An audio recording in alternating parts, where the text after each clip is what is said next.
So let's start again from the scratch. So models are like a containers which will store the data in it. Okay, and then especially models are categorized in two parts, client side model and server side models. So today in this session or this week completely will be focused on client side models. Server side models will come into picture once we complete with OData implementation. Okay, so once OData implementation is done, then we can start with the server side models. So let's start with the client side model and what are the models, especially in SAP UI5. So models are containers which will store some data in it. And when the models are initialized in SAP UI5 framework, a instance will be created. Okay, a couple of instances will be created. One instance for a basic model and one more instance called data binding. So data binding instance will also get initialized when you are initializing a model or when you're creating a model in SAP UI5. Okay, so when this instance are created, so there are two instances which will be created, data binding and one more instance which will hold the actual information of model. So the instance which will hold the actual information of model, using that instance, what we can do, we can set the data inside the model or we can delete the data inside the model. And even that methods are responsible to read the data from the database. So the different methods, like let's say we want to add a new property inside the model. So there is a set property method. So to call a set property method, we have to use instance of the model. Instance means the variable which will hold the reference of that model. Okay, so using that instance, we can call couple of methods which are supported to the models. So if I want to add a new property inside the model, I will use set property. Okay, let's say I want to set entire JSON file data. So look, there is a local data which I have and it has around 100 records. So all 100 records I want to store inside a model. So I will definitely use set data or load data. There are different methods which are available for the models. Okay, so all these methods, how you can call? You can call these methods when model is initialized. Without model declaration, without model initialization, we cannot call the model. Okay, we cannot call model methods. Remember that. Okay, so now where are we? So let's talk about the real-time example of how the models are used. Okay, so models are spatially, one second.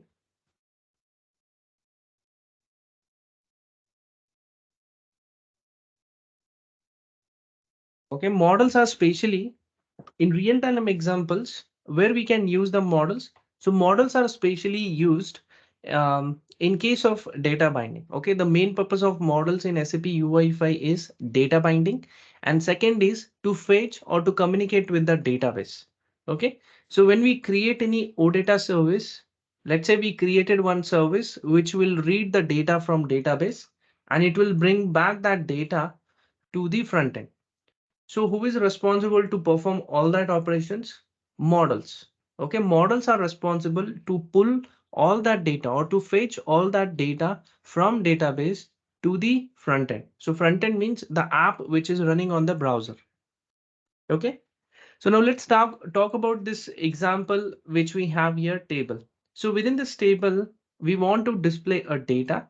And now where is the data available? So guys, there are two types of generally, you can work on two types of data. The data which is directly available within your local file, or the real-time data which will be fetched from your database. Okay, so you can store the data in two ways. Sorry, you can store the data only in one way. So that is only one reason, but it depends on your requirement. Whether you want to use the local data which is already available within your project, or you want to fetch a latest information from the database. Okay, so to display the data, our main motive is we want to display a data to this table. So generally, how the data is displayed on the table in SAP UI5 especially, see, normally as a, let's talk about the HTML. So when we create any table in HTML, so what we do, we add a couple of line items to the table tag. And then generally what it will do, it will create one by one line item. So especially we can write a code in JavaScript, we can write that code in for loop, and based on that, every time the number of line items will be created. That's how we add the code in JavaScript. But in SAP UI5, it's not the same case. Okay. First of all, we have to read the data from database. We will store that data in model. After storing the data inside the model, from model, that data will be pulled to the table. Okay. But how to bring that data from model to table? For that, we have to use data binding. Okay. So let's consider this is the model which I have. Okay. And now within this, okay, this is the model that we have. It is the model. And now when model is, okay, so when the data is available within this model, we'll talk about the JSON data only. Okay. So now this data we want to bring onto this table. So this is a table that we have, and we want to display a data here. Okay.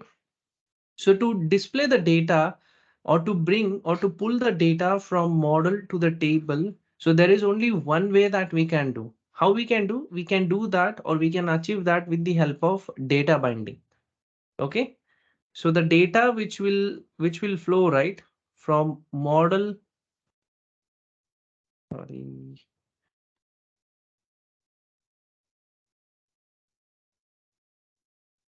Okay. So the data which will come from the model to the table, it's done with the help of data binding. Okay. So data binding is done.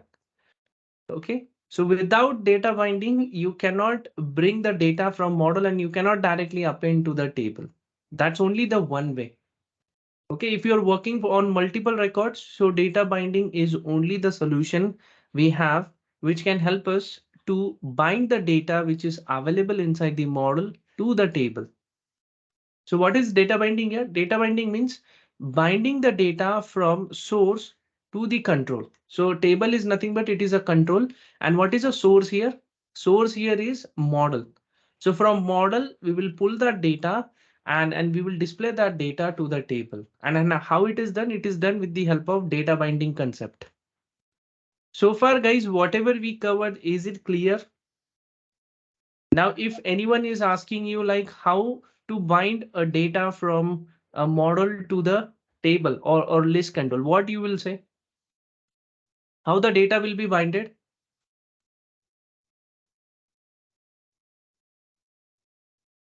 How data will be binded, guys? Using data binding. Yes, using data binding only the process will done. So, okay, so any questions here for the models? At least you got it. What is the purpose of models in SAP UI5? Yes. Yes. Okay. So now there are, especially the models are categorized in two parts, as I said. Okay. So there are two types of model. First of all, one is client side models, and second is server side models. Okay. So especially under the client side model, the first is JSON model, which we will start today. Second, we have resource model. Okay. And third we have XML model. So guys, XML model we never use. Okay. So mostly we will stick with JSON model and resource model. And in server side model, we have OData V2 model, and we have OData V4 model. So this like five models are, as of now, five models are available in SAP UI5. So from client side models, we have JSON model. resource model, and XML model. And from server side, we have OData v2 model and OData v4 model. So it depends on the OData version. Okay. Let's say in backend, you created the OData service of version v2. Then in front end, OData v2 model we have to use. Let's say the OData version is v4, then in front end or in SAP UI5 framework, we have to use OData v4 model. Okay. So now whenever you want to make a communication with the servers means the OData service or SAP system. When any connection you want to make with the backend, so which models are supported for that? Only server side models are supported for that. Okay. So without server side model, we cannot achieve. So you cannot use a basic JSON model. You cannot use a JSON model to make a connection with your server. Okay, so whenever you want to trigger a request to the backend, like you want to read a data, so for that we will always use OData model, not JSON model, resource model, or nor XML model. Okay, so that is the basic difference. So now when we talk about the client side models, so these models are only available on your client side. Client side means on your browser. So when the app is running, okay, when app is running on the browser, so these models will be initialized. And these models, what it will do, it will store some data within it.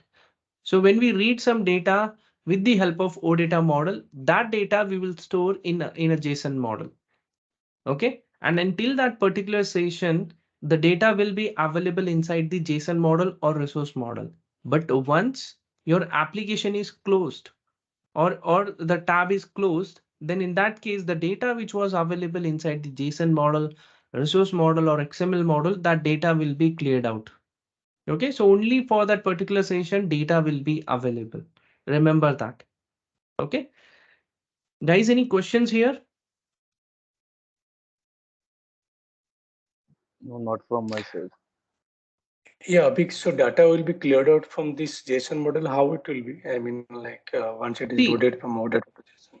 yeah, first of all, see when we run any app in the browser, so the session will be created, right? So that particular session will start of that app. And what it will do internally, if you are declaring this model inside manifest.json file or any controller file, and then let's say if that controller or manifest file is getting triggered, because of course without manifest we cannot run our app. So if you're declaring these models inside the manifest, then definitely these models will be initialized. Okay. And let's say within a manifest, we provided some data source, the data source in which the data will be pulled and it will be stored inside the JSON model. Then at the time of initialization, so some data will be stored inside the JSON model. Okay. And after storing the data inside the JSON model, so till that session, let's say if I'm using that app for 5 or 10 minutes, so till that the data will be available inside the JSON model. But as soon as I close the app, as soon as I close the app, definitely everything will be closed, right?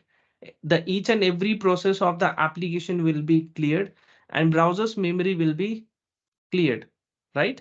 That's what it happens. Yeah. The variables, it just consider like a variable only. A closing of the section, you can say on that. Yes. So if you're closing the entire app, then you will not get any reference to the JSON model because that JSON model, it is a part of the UI5 framework.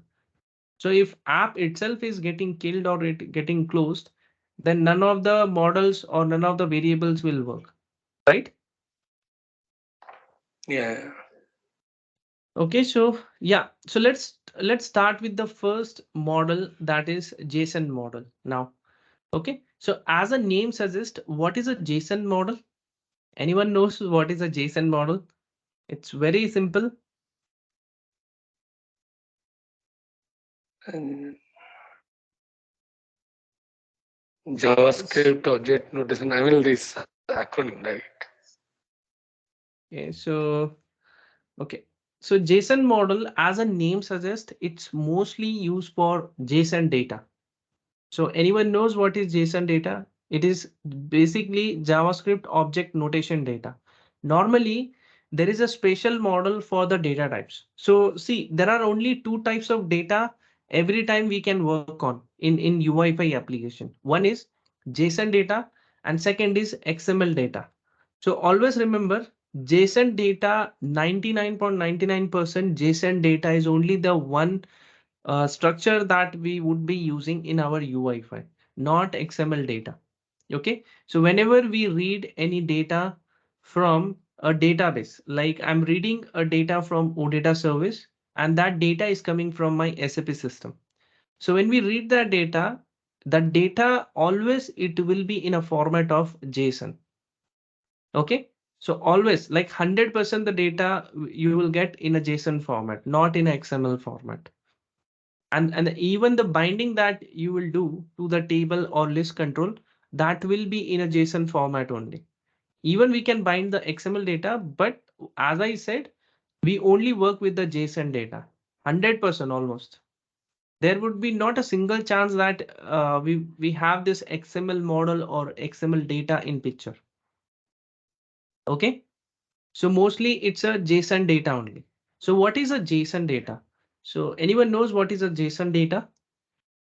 Wait, I'll just reload this and I'll show you some sample JSON data. Okay, I'll just open this SAP UI5 SDK. I'll go to the samples and I'll search for a list. Okay, so I'll open any example here. Let me inspect. I right click and inspect, and I'll go to the network tab. Okay, so this is the network tab which I have. Okay, so now I'll open any one example, and as soon as I click on any example, so below what will happen? Right. So below it will read the data. Okay, see now within this table, we can see some, yeah. So this data is nothing but it is a JSON data, and that data is coming from one file. So that file is, I'll just search for JSON file, .json. So there is one file called product collection. Okay, I think this is the file. Yeah. Okay, see, and this is the file which I'm talking about. And this data that we have, it's in JSON format. Okay, so this is a JSON format data that we have. So what is a JSON format? JSON format data means the data will be categorized. It is a collection of key value pairs, first of all. Okay, on left hand side, the product ID, category, main category, all these are keys. And on right hand side, we have a values for that specific case. Okay, and that is how the data will be categorized in the JSON format. And this we call it as a JSON format only. JSON means it's a object only. The structure that you get, it's almost normal JavaScript object only. Okay, but why they are using JSON format? Because the size of JSON data is very less as compared to the XML data. That's why the most preferred way is the JSON data only. Okay, because when we see a size of any JSON data, the size is always less as compared to the normal XML data. So I'll give you one example. Okay, so I'll open one sample OData service from Northwind. So there is a URL called odata.org. You can go to this website, go to developers, and go to reference services. Okay, so when you open a reference services, so we have a three OData versions here: OData v4, v3, and v2. So currently we would be working on v2 only maximum.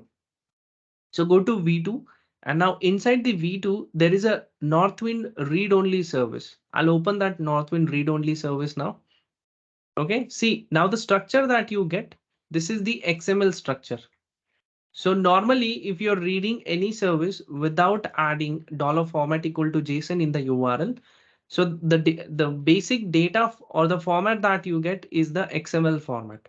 Explicitly, we have to convert this data to see in a JSON format. Okay, so now this is the sample service, And now let's say we want to read a data from employees. So employee is the entity. So guys, what is entity? What is entity sets? Everything will be covered like once we start with the OData implementation. So as of now, I just want to show that the size difference between the XML data and JSON data. Okay. So let's say I'm reading this data, and now if you see the data that we are reading from that service, it's in the XML format. So this is a XML format data, guys. Okay. So there are multiple records and each and every record is in XML format. So this is your XML format. Okay. Now I'll right click, I'll go to inspect again. I'll go to network now and again I'll reload. Okay. So when I reload, one call will happen here and you can see the size of that file. What is the size of this file? How much is the size, guys? 141 KB. Yes, 141 KB is the size of file because the data that we are reading, it's in XML format. Okay. So the data that we are reading, it is in XML format. Wait. Okay, so that is a XML. See, the content type is application slash atom plus XML. So the data that we are reading, it is in XML format. Now I'll just duplicate this same tab. And now I'll add explicitly question dollar format equal to JSON. So what it will do, if I add question dollar format equal to JSON. So when I add this question dollar format equal to JSON, so what it will do, it will format my data in JSON format explicitly. Okay. And now I'll show you what is the size of this file if you're reading a data in a JSON format. How much is the file size, guys? 138 KB. And then what is the size of XML file? 141. But at least there is a difference, right? If you're reading a data in XML or in JSON. So that's why the most preferred way is JSON format only, because the size of the file would be less as compared to the XML. Okay, so let's start with the basic now. Now let's start with the JSON model declaration and how it works. So first of all, to add a JSON model, so there are two ways to declare a JSON model. Okay, so you can declare JSON model in two ways. So what are the two ways? So first is you can declare that model directly inside manifest.json file. And second way is you can declare that model inside controller. Okay, so there are two ways to declare a JSON model. Either you can declare it inside manifest.json file or inside the controller. Controller means for every view file, we have one associated controller file. So within that controller file, we can declare this JSON model. Okay, so now let's see how to declare a model. So generally, model declaration is done in manifest and as well as in controller. So let's go back into our BS and now let's start with the code. So I hope my screen is visible, guys. Can you see my screen? Yes. Yes, it's visible. Okay, fine. So I'll create a new project here and that project name, I'll keep it as JSON model. So already there is a existing project for this model. Okay, fine. I'll just delete this because we don't need. I have a couple of projects.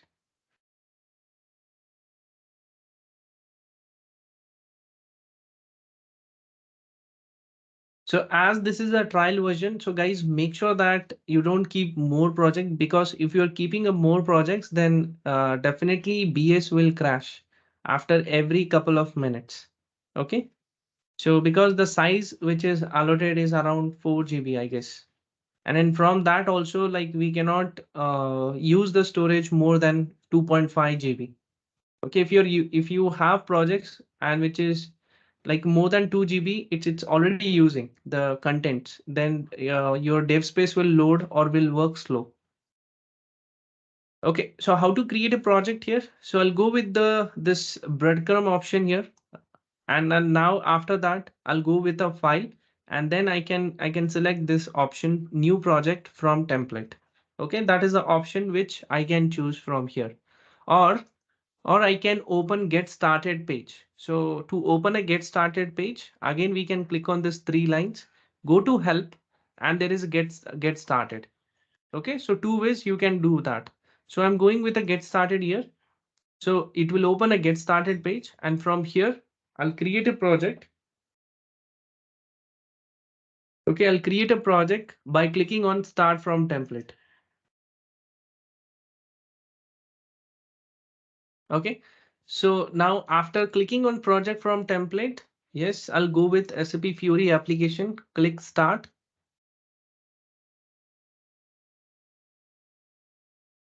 Now I'll select UI5 freestyle.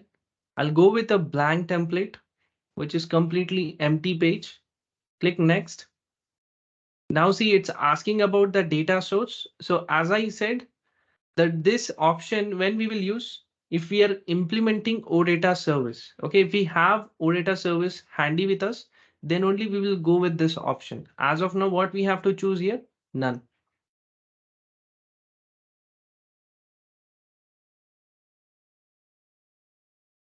Okay, after that, let me click on next. And now I'll provide a default view name as it's a product page. Okay, because the data that I'm going to use it's from this file. Okay, so this data I will copy and we will do that. Wait, next. Now what should be the module name? Module name means your project name. So I'll keep a project name as it is a JSON model demo app. Okay, and the title, application title would be it's a product information. Okay, rest I'll keep all other options as it is, and I'll directly click on finish. Okay, so as soon as I click on finish, you can see this project is created here. This is the project which is getting created, and still there are some couple of dependencies files or some modules which are getting installed within that project. Okay, let's give a minute here.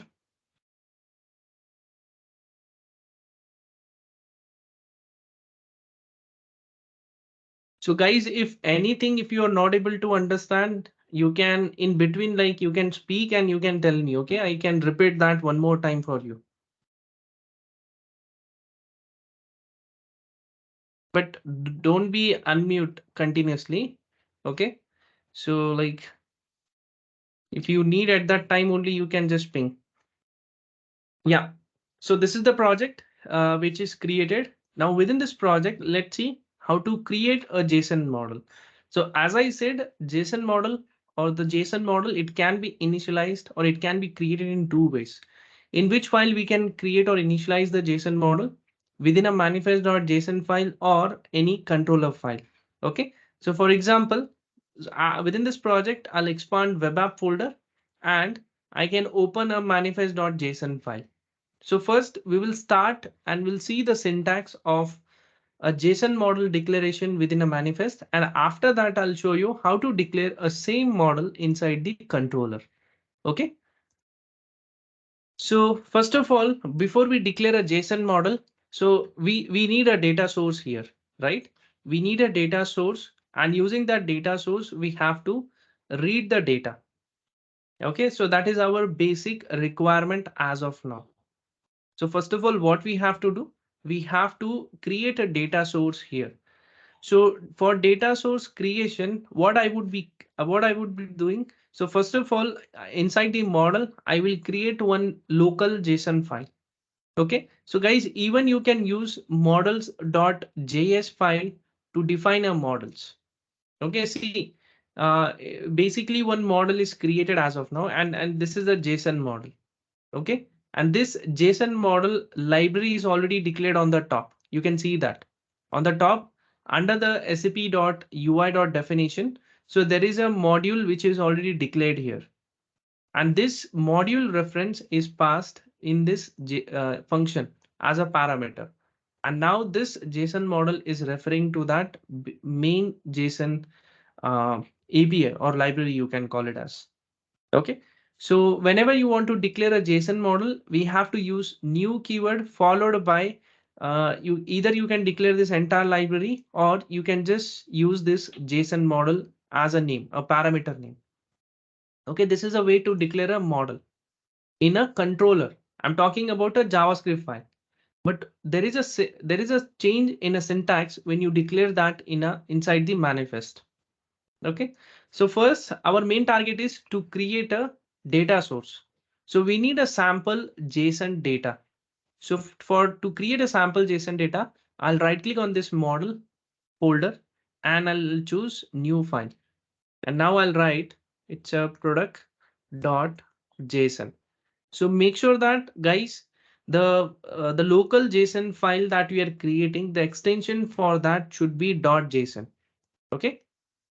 So this is a JSON file which I created. Now within this JSON file, we have to dump a blank data. We have to dump a sample data of a JSON format. Okay. So which JSON format we can use now? This is a raw data and I don't need raw data. Okay, so this is the data that we have and it's purely in JSON. Yeah, this is a JSON format data we have. See, this is the entirely JSON format data.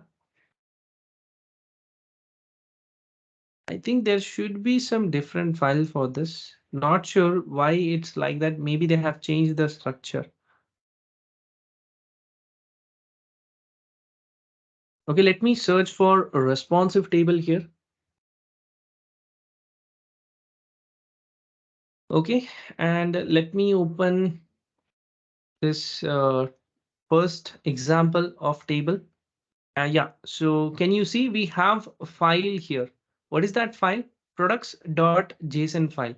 Okay, so guys, what you can do if your BS is opened, is your BS opened now, guys?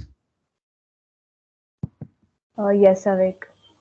Okay, if it is opened, then what you can do, you can create, after creating a project, you can create a sample file here. Like the extension of that file should be .json. Create that file. And now, first of all, just please pay attention here. So first of all, what you need to do, open SAPUI5 SDK. So how you will open that? So if you already have the URL, you can just open this, or you can search for SAPUI5 SDK. Search for SAPUI5 SDK in Google and open this first link. Now go to samples. Okay, now click on samples. Now what we have to do, search for responsive table. Search for responsive table. As soon as you search for a responsive table, you'll get this option, responsive table. Click on that.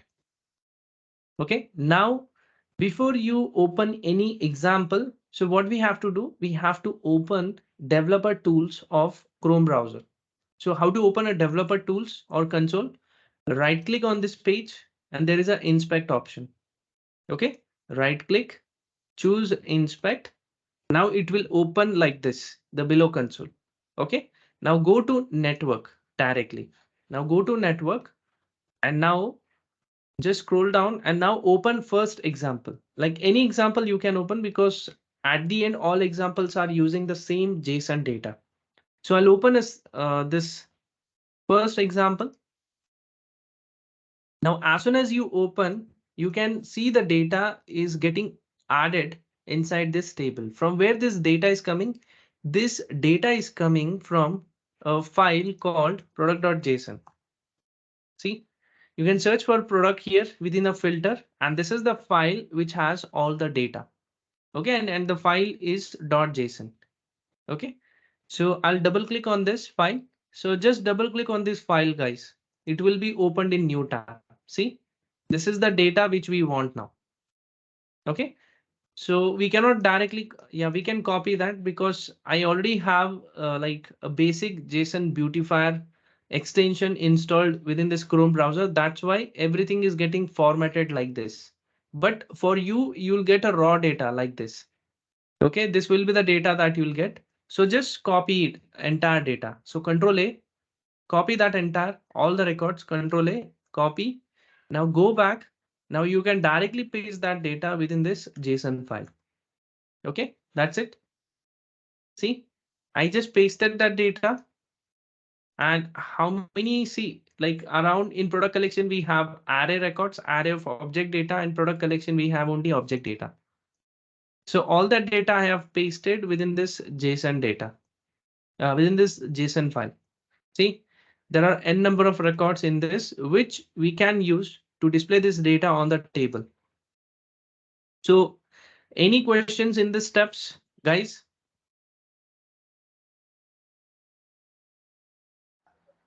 No, no, sir. Okay, so now can you do that, or still you need help for this? Okay, so just copy that data entirely.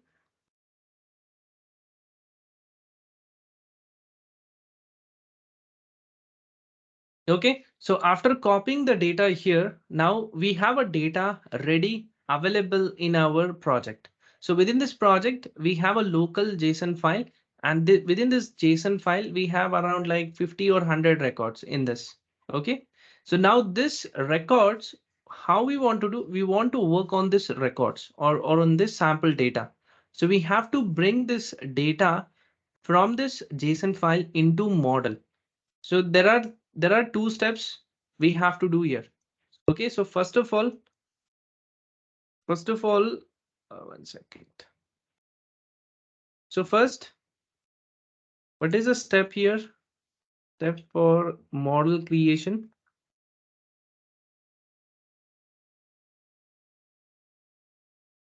So first step is create local JSON file. So that is done. Now second step is now go to manifest and create data source for this JSON file. Okay, so that is the second step. So second step is we have to create a data source inside for the JSON file inside the manifest. Okay, inside the manifest, we have to create that data source. I'll show you the steps. And then once the data source is created, so we have to assign data source to JSON model. Okay, that is the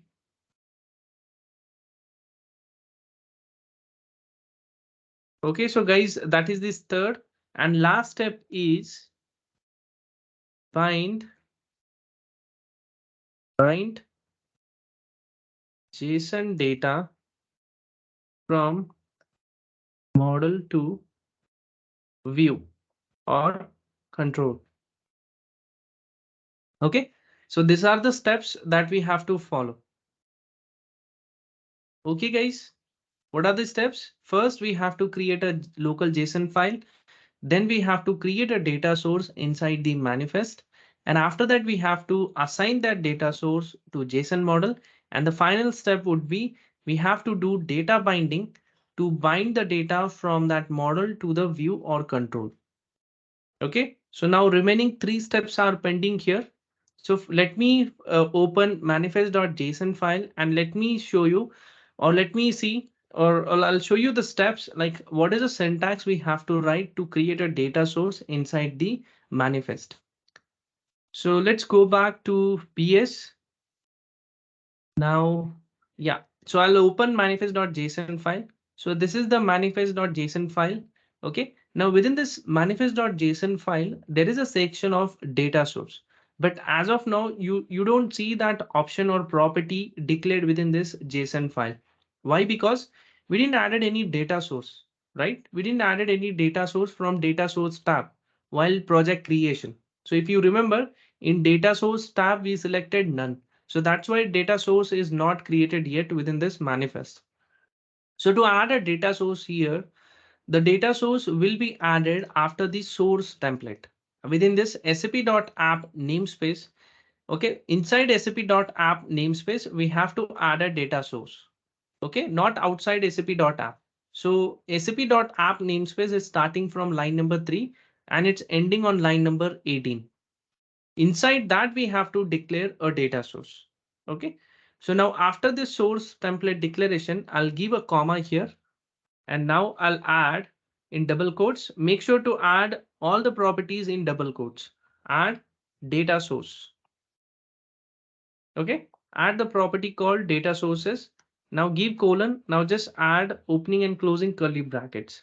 Now within this, just add the data source name. So I'm going to name this data source as it's a product JSON data. Okay, so that is my data source name. And now within this data source, we have a couple of properties here. So guys, I'm not sure why I'm not getting any suggestion. You see like if you're getting suggestions for this or not. Definitely as soon as you type, you'll get the suggestions. Okay. So within a JSON data, we can add URI. And after that, we will add, after the URI, we will add a type. Okay. So what is a type of this data source? It is a JSON type, right? See, yeah, I'll just type JSON. So JSON is the type, and what is a URI means where this data source is located. As of now, it is located inside the model, and inside the model, we have product.json file. So I'll directly click, I'll say model slash product.json. So this is the URI, and I provided the path of the data source. Okay. And now this data source is ready. So guys, any questions here for data source? Okay, this piece of code, it is a standard code, guys.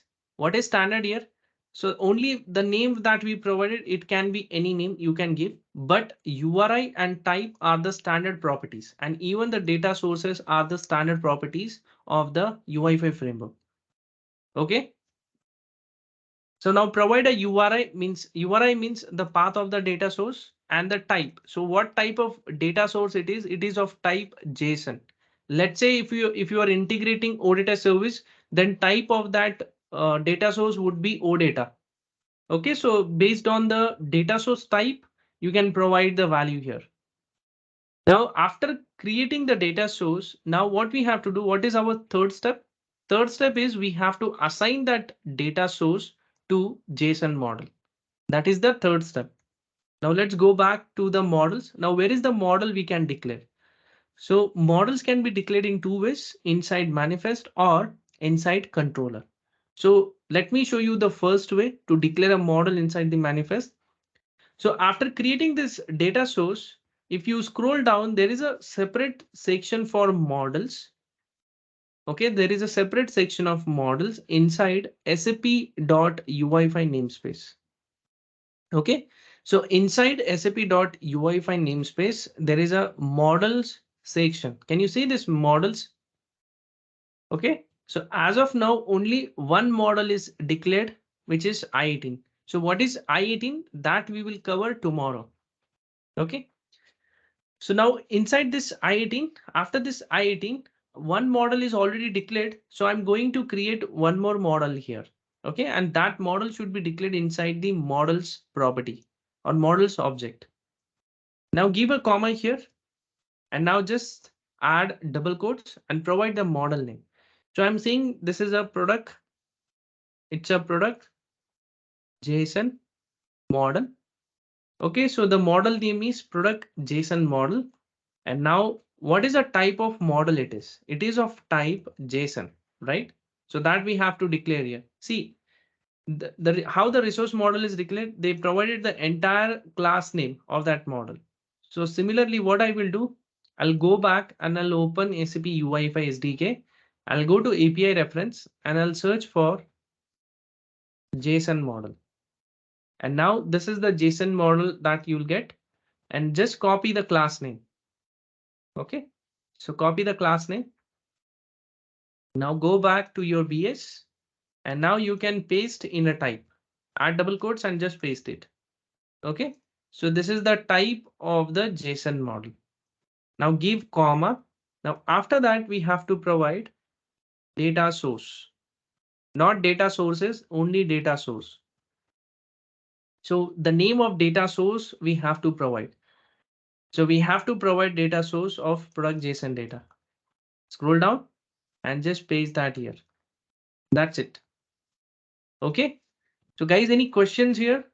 At least you got it how to create a model inside manifest. Yes, Yes, sir. Avik. Okay, so this is the basic. And then mostly, see, I'll tell you, whenever you integrate OData models, 100% we have to follow this syntax. See, for declaration of OData model, you don't have to do anything. Like whenever you add any OData service, by default, this piece of code will be created. Again, this above piece of code will be created. So you don't have to write it manually. It is done on runtime while project creation. So explicitly, let's say still on top of that, I want to add any service, still the data source will be added. Okay. So when we go with the OData models, OData model code automatically it will be created. And make sure that OData models are always, it should be declared inside manifest, not inside the controller. But JSON model, you can declare it inside manifest or in controller. Vice versa, no problem with that with the JSON model. But OData always it should be declared inside the manifest. So why I'm saying why to declare OData models inside the manifest, I'll tell you. So guys, whenever you're creating any model inside manifest, the scope of that model is global. Okay, the scope of model is global. So what is the scope of model is global? What is a global here? Global means when we create any model inside manifest, definitely that model will be available in any view file. Okay, so if you want to perform a data binding in any view file like app.view.xml or product page, or even in controller, I want to access that model. So in each and every file, this model will be accessible. That is nothing but a global scope. Okay, so when you declare any model inside the manifest, by default, the scope of that model is global. Okay, but when you declare any model inside the controller, let's say same model, I'm declaring it inside a controller file. The scope of that model will be local. Local means that model is only available for that controller and for that view, the view which is associated with that controller. Now you got it, the difference, guys. Yes, Avik. Okay, make sure that. So now see in controller also you can declare global models. Okay, but still you have a two options here in controller. But that same option is not available inside the manifest because in manifest everything will be global. Whatever you declare it will be available in entire project. But in controller, yes, we have an option to choose like you want to declare a local model or global model. For that you have an option in controller. Okay. So after creating this data source and after creating this JSON model, now what we have to do, our last step is, what is our last step? We have to bind a JSON data from model to the control, right? So now I'll go to product page here. Yeah. Avik, just one clarification. If we declare the data in the manifest, then we can bind the data in any one of the views. Yes. Any one How of the many view. views Yes. we can create? I mean, three or four doesn't matter, but we can bind the data in any one of the views, right? Yes. Yes. Any one of the you can find because the model that we created, that model scope is global. So So, okay. definitely you can bind that data in any view or controller file. Okay. Okay, so I'll go to product page now, and now I'll write a code for table here. Okay, so I'll write a code for table here. So yes, to write a code, if you know, so there is a table control. So guys, from past 1 week, I'm not sure I'm not getting any suggestion when I'm typing here. Or earlier, like I used to get a suggestion. I don't know if any change in the extension or there is a problem with uh, let me check. I'll go to extension and let me check if any um, not sure why this is.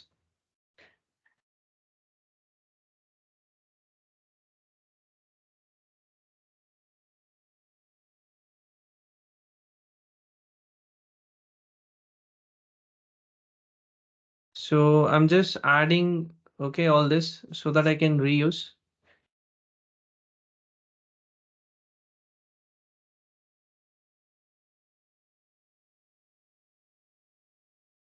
Okay, finally, but still, okay, at least I'm getting now. Okay, so at least I'm getting the suggestion now. See, okay, see it directly had a table with all the basic libraries and even the columns. This is very handy. But guys, don't use this, okay? If you're using this, definitely your practice will be reduced. I don't want this, and I'll remove. I don't want entire suggestion.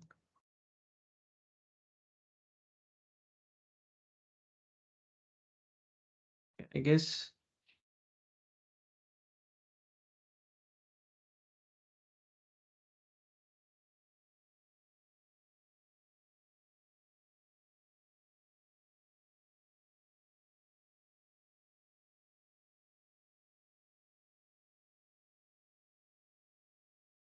Okay.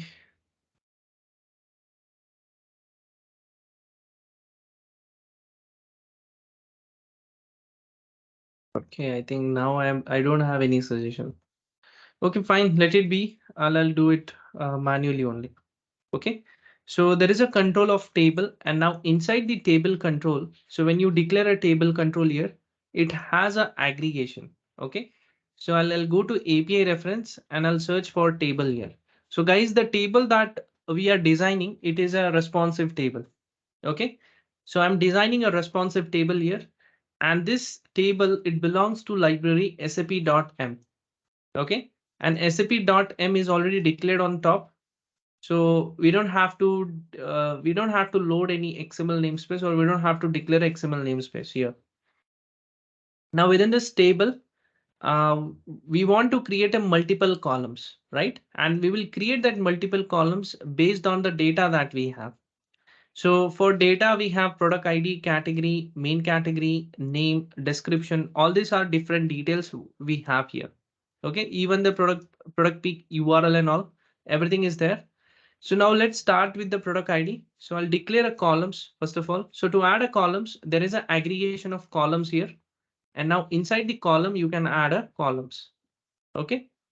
So you can add a column here, and these are the different properties which are supported to the column. So I'll delete all these properties we don't need. And now even you can add a footer inside the column. Okay.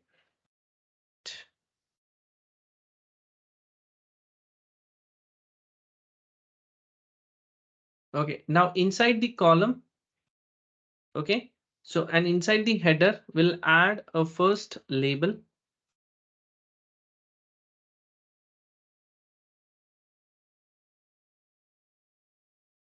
Okay. So I'll add a label.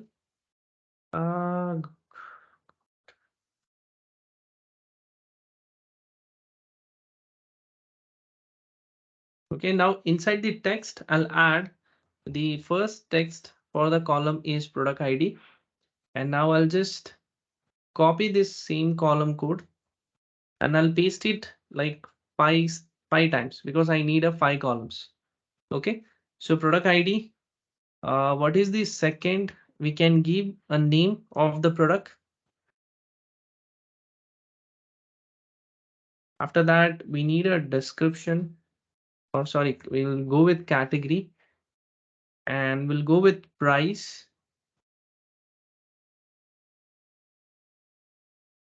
And now last we will go with supplier, or let's go with quantity.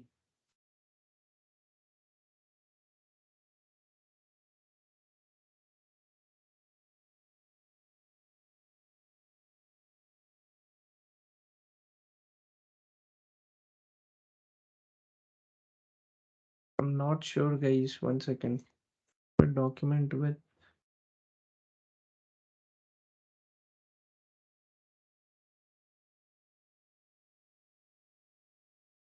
Okay, so now this is fine. It's looking fine now. Yeah. So after adding all the columns, now let's see the output of our application. Okay, let's see the output.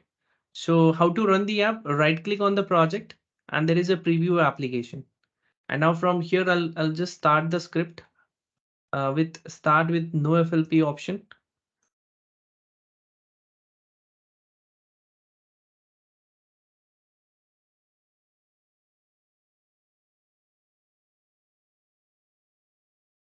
Okay, so the project is running now. Yeah. So far, what we did, like we just declared a table control, and within the table, we added an aggregation of columns. And now inside the aggregation, we added 5 columns as of now: product ID, name, category, price, and quantity. Okay.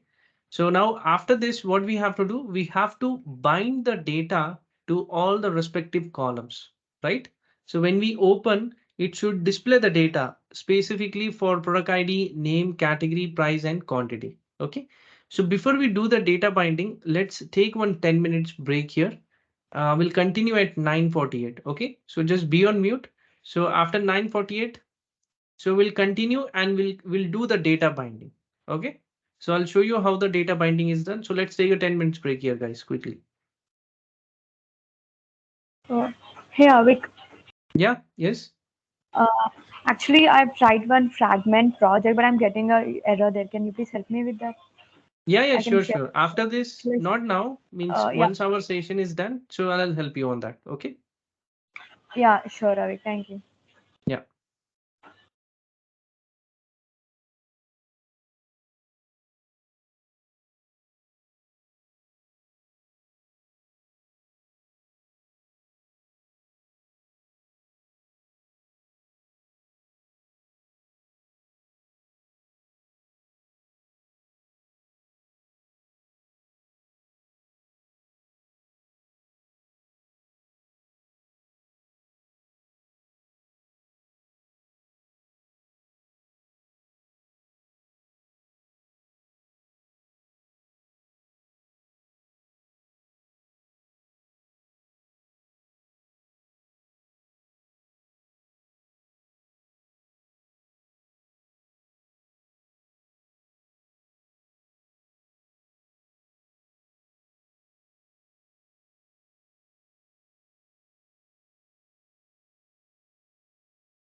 Yeah, guys, shall we continue now?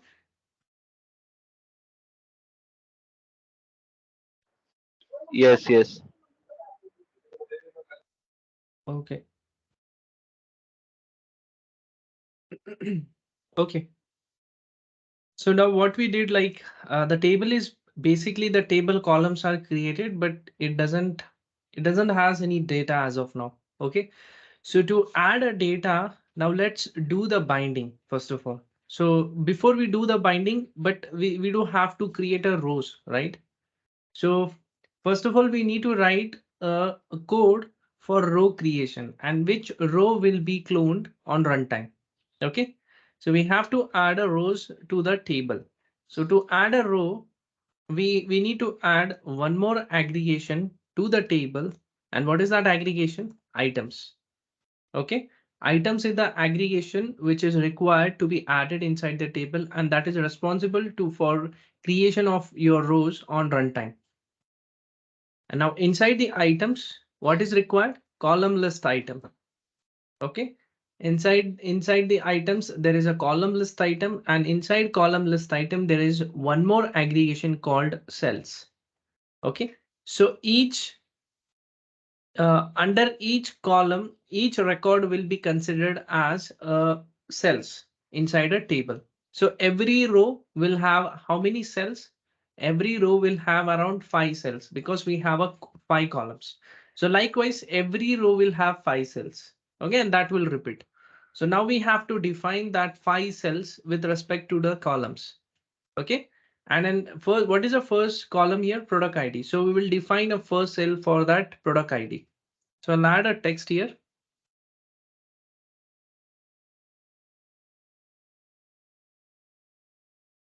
Okay, and I'll keep it as a blank as of now. So we just need this text for how many times? 5 times because we have a 5 columns.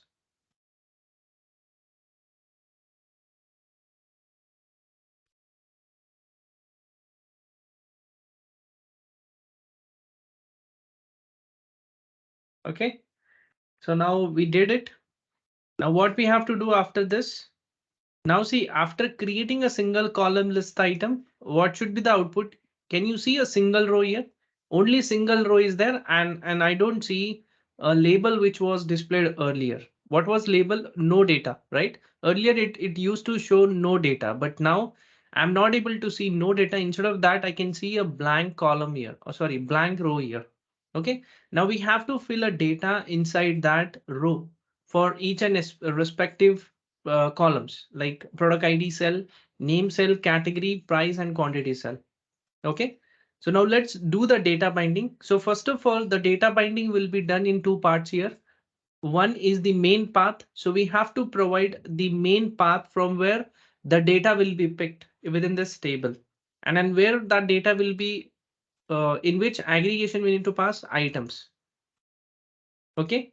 So to this items, we have to bind the data. Now, the model that we created is, what is that model name? It is product JSON model. So copy the model name, go back on the top. Now first, how the data binding is done.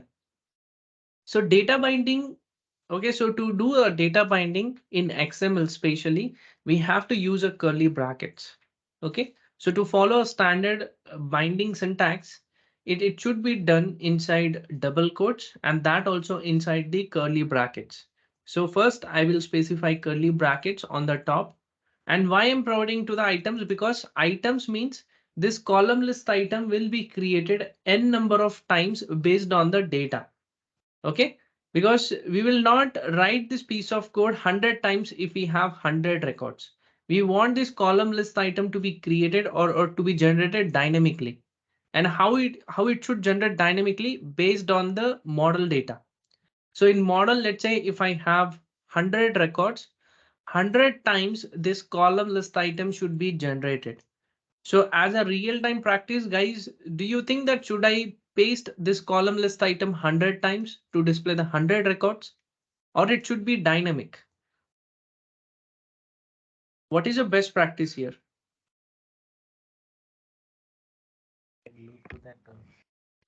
array of object. Sorry? You can loop to that array of object and run it. No, your voice is very low. We can loop through that array of object and see column. Okay, we can loop through array of object and likewise the column list item will be created, right? Yes. Okay, but see, as I said, that we can easily do in JavaScript. But in SAP UI5, we have to stick with models approach and data binding. So we have to do data binding, and that data binding internally it will perform the same steps. Okay, so we don't have to explicitly, we don't have to write any for loop code. Instead of that, we will do aggregation binding. So now see, this is the items, and items is nothing but it is the aggregation here, right? So now the binding that we have to do is aggregation binding. So this is the first type of binding which we are covering now. Okay, so there are three types of bindings: aggregation binding, property binding, and element binding. So how many types are there? Three types of bindings are there. So it is a common interview question wherever you go. So this is a common interview question anyone will ask. So what are the binding types? So you must be able to say there are three types of aggregation. There are three types of bindings. One is aggregation binding, second is element binding, and third is property binding. So one that we are working on is aggregation binding. So I'm binding the items aggregation to this table. So that's why I will provide a binding path here to this items aggregation. So first I'll copy the model name. So what is the model name here? So this is the product JSON model is nothing but the JSON model name. Paste that and now followed by greater than sign. So guys, whenever you're using a model name, make sure that we have to use this symbol, greater than symbol. Okay. After that, I'll give slash and then how the data, in which property the data is available as of now. See, let's consider this is the basic object or data we have, right? This is the basic data that we have, and it started, the declaration of this JSON data started from line number 1. So that's why we have curly brackets here, right? And now let's say there is a product collection. There are two properties within this JSON data. One is product collection and second is product collection start. But the data that which I want to bind is from product collection, right? I don't want product collection starts. Instead of that, I want to display the data from product collection because product collection has the properties which I need for binding purpose. So what I will do, I'll provide the main path as model name followed by greater than sign slash and product collection property name. Copy this product collection property name, go back and paste it here. Okay, so this is the main path. This is the main path from where all the data is located. So the array of object data is located inside product collection. And now remaining, as soon as you provide the main path on the items, now this items inside the items, this column list item, it will be generated based on one by one record. Okay, on runtime. So first of all, see how I provided this path that plays an important role here, right? What is the purpose of slash here? See, greater than sign and model name, this is the standard syntax. There is no explanation required for this. Okay, but what is the purpose of slash here, right? Why I provided slash here and when we have to use slash. So guys, whenever you are doing aggregation binding and that also in main path, we have to do this slash. Okay, because that slash tells us from where we have to pick. So for example, when this product JSON model is created, okay, when this product JSON model is created, it has the entire JSON data like this.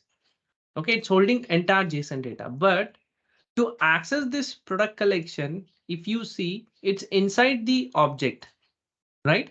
It's inside the object. Now, generally, guys, tell me to access any object, what is the syntax? See, as of now, I just binded a main path. That's why you can see n number of columns are created here. See, sorry, rows.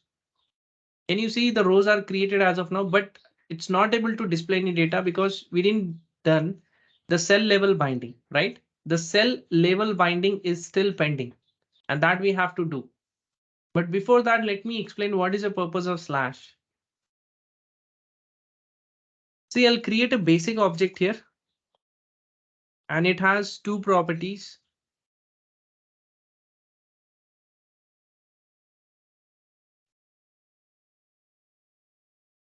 Now, please pay attention.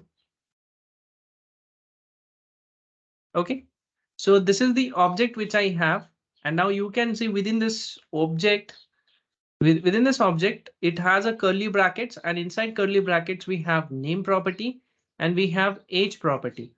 Now, to access a name property, what is the syntax, guys? obj.name. Yes, obj dot name. So what dot is doing here? Accessing that property. Yes, it is helping you to access that property within that object. So similarly, in binding, in standard binding syntax, slash is able to help us to access that product collection property. Now you got it? Okay, so we don't use dot here. Instead of that, we have to use slash. Okay, so now I'll tell you. So see, now already it is inside the object. And now to access this product collection, because this product collection is not outside, it's inside the object. So to access this product collection, that's why I have used a single slash here. Single slash followed by the property name. And now inside this property, we have all the array of object records. Okay. Now at least you got it. What is the purpose of slash here, guys? Yes. Okay, Yes, sir. normally in syntax, how we write this? We will write obj slash name. This is how we write. Okay, but let's say within this, I'll do one more thing. I'll explain this. Yeah, let's say now we have product collection here. Okay, so I have a product collection, and now inside the product collection, it is an array and it has multiple records. Okay, again, same record we have like product ID colon. Okay, and again, like one more property.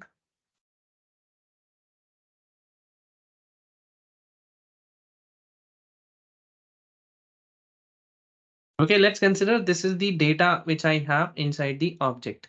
Okay, now when you see, so inside obj we have three properties: age, name, and product collection. And product collection, it holds array of object data. Okay, so to access obj.product collection, you will write obj.product collection. And now let's say you want to access first record. So you will specify square brackets, and in that you will specify 0. Right? And after that, you will specify dot product ID. This is the syntax, right? To access the first product ID. But now let's say the same, we have to do it in binding. So how you will do that? You will write obj slash product collection. Product collection. Now there is a square brackets of 0, but in binding, what we do, we use slash 0 slash and then product ID. This is the binding syntax. Now you got it, guys. The difference. Yes. Yes. Okay, this you must understand because without understanding binding syntax, it won't help you. And this is very important for any data binding you're doing later on in the projects. Okay, so that's why we did model name. So now see, now the difference is we have a model here. Okay, and then that model name we have provided. That's why I'm providing a model name. There can be a models without model name. So if such case is there, then what you can do, you can simply remove this entirely. You can just specify slash product collection. That's it. Okay. But as we provided model name, so we explicitly or it's required or it's mandatory to provide a model name. Okay. And whenever you are providing a model name, so that model name should be appended with that greater than sign. That is the syntax, standard syntax. Okay. So that's what we did. Now we provided the main path to the items. And now items, what it will do, it will pick every record from this. Okay, so that's why first we will do with product ID binding. So now in cell level binding, again we'll give this opening and closing curly brackets. I'll provide a model name. So what is a model name? It's product JSON model. Product JSON model greater than sign, and then I'll just paste product ID. Now see guys, whenever see in case of items level aggregation or item level binding or cell level binding, I'm not providing slash here. Okay. Why I'm not providing slash? Because if I provide slash, then the dynamic feature will not work. Okay. The product collection, it will not consider each and every property from that. That's why in cell level binding, I'm not going to add any slash here. Okay. So that is one thing that you have to remember always. Now the second property is name. Third property, I guess it's a category. Fourth ID is price. And last is quantity. So the property names are almost same: price, quantity, and category. Now let's see the output.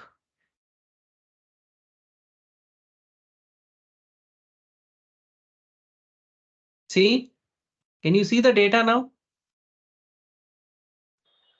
Okay. Yes. So this is how you need to bind the data to the JSON model and to the table spatially. So don't write any for loop code to achieve this. It should be done with the help of standard binding syntax. Like Okay. if you write some logic, how can you do that? Sorry. You want to write some logic, like some fields are blank or some fields are not having some data. Okay. Yeah, we can do that. Don't worry on that. So there is a separate topic for that called formatters.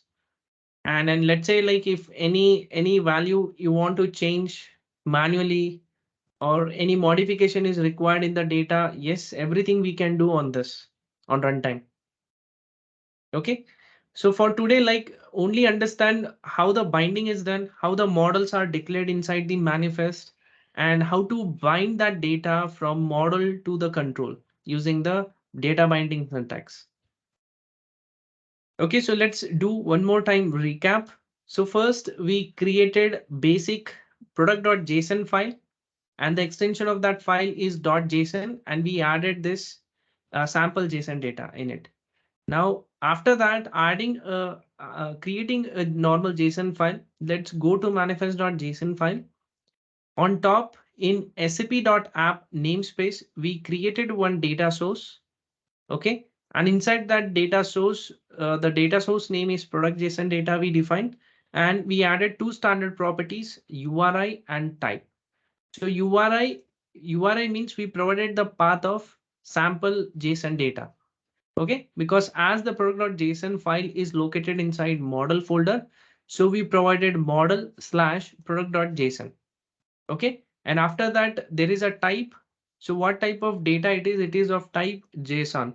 So that's why we provided JSON as a type. Now, after creating the data source, scroll down and there will be a section for the models. And now inside the model, you can create one more model. You can provide a model name and the type of model, you can provide it as a JSON model. Okay, provide the type and provide the data source. So data source name is, what is the data source name? The data source name which we declared on the top, which is nothing but product JSON data. That's it. So once the model is declared with the data source, then the last step would be just open your view file. You can add a code for table. So this is the table code.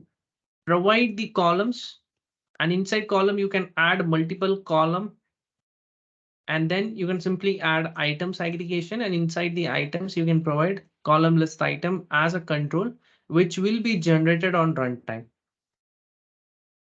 So guys, the output that you can see here, columns are only once created, right? But every row represents column list item here.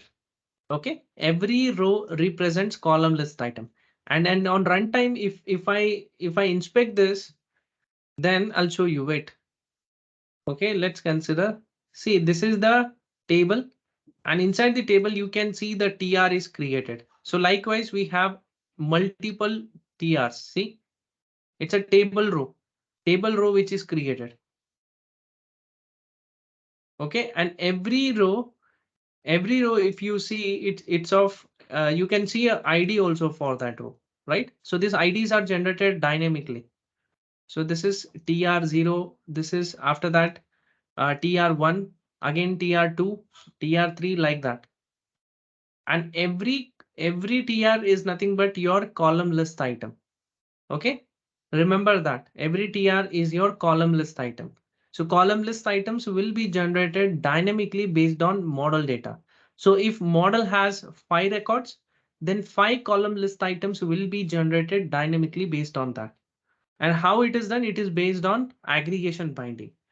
Okay, we did the aggregation binding now, and this is nothing but your aggregation binding. Any questions, guys, in aggregation binding? Yes, hello. Yes. We are creating one product.js file. If that file dynamically changes, then if some product are added, then we are adding every time product in that file. So sorry. Can you repeat? Yes, we are creating a one file product.js, the JSON Okay, file. right. Product.json Suppose, file. yes, on that file, suppose 100 line item is there, and Mm-hmm. in future it dynamically update. I want some Okay, add you more want to item. add So, one more record. yes, so every Okay. time I add here Mm-hmm. in No, this file. yes. You see, I'll tell you, we are working on the models, right? As I said, the model data, the data within a model is available within that session. Once the session is gone, the data which is stored inside the model, that will be gone. Okay, so on runtime, how it will happen? So this is the copy of your local JSON data. Okay, so this copy of data will be stored inside JSON model. Now JSON model has a copy of this data, not the original data what we have here. Okay, it will just create a copy of this, and that copy will be stored inside JSON model. And now going forward, the data that you're able to see, it's coming from that JSON model. Okay, because in JSON model, we have stored a copy of the JSON file. Okay, now let's say you want to add a new record into this table. Let's say we provided a provision here to add a new record into this table. Now that data will be stored inside JSON model, not inside the file that we created. You got it now? Okay, Will be static. Okay, it will not be stored inside it won't update this file. It only updates the data which is available inside the model. So inside model, one more record will be added, because models are like a container which will store some data. Now within that container, you're adding one more record. Now you're telling, so that record we cannot save it inside the sample JSON file. Okay, it won't update this original local JSON file. It only updates the JSON model. Okay, so now from JSON model, data will be picked. Now as soon as I close this app, now the record which I added recently, that will be gone, because again the data will be picked from the sample JSON file. And within that sample JSON file, data is not there. The record which we added recently, that is not there. Okay. So see, as of now, we are working with the sample JSON file, but in real-time projects, this data will come from the OData service. So now any record you're creating, definitely we have to trigger post call. One post call we have to trigger, we have to pass that data to the database, and in database, the record will be created within a table. Okay. okay. Yes, okay. Yeah. Yeah, big. So one more thing actually. So objects Mm-hmm. is having the function also. Let's say function returning, some value. No, no, So no. how it is binding? Mhm. Yeah, we never do that in normal JSON data. Okay. So in JSON Mhm. data, you'll never get a methods. Okay. So that we never do. It's a, see, JSON and object, both are different. Okay. That's purely object. It is purely JSON data. So Avik, this is a static data set. This is a sample Yes, or yes. This is a static data. Yeah. Okay, guys. So now, yeah. So the aggregation binding that we see so far. Now let's see same data. Or okay, okay. So let me add one button and let me show you how to access a model here. Okay. So I think that is very important that we have to discuss. So I'll add one button inside the footer, and inside content right aggregation, I'll add one button.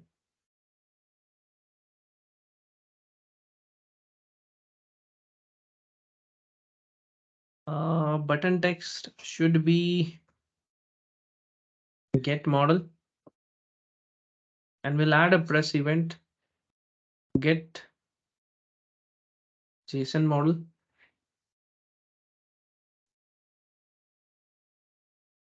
Uh, Configure default model as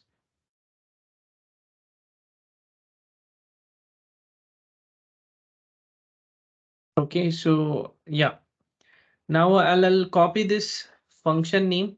I'll go back to the controller of the controller which is associated with this view file. And now after on init, I'll just add this.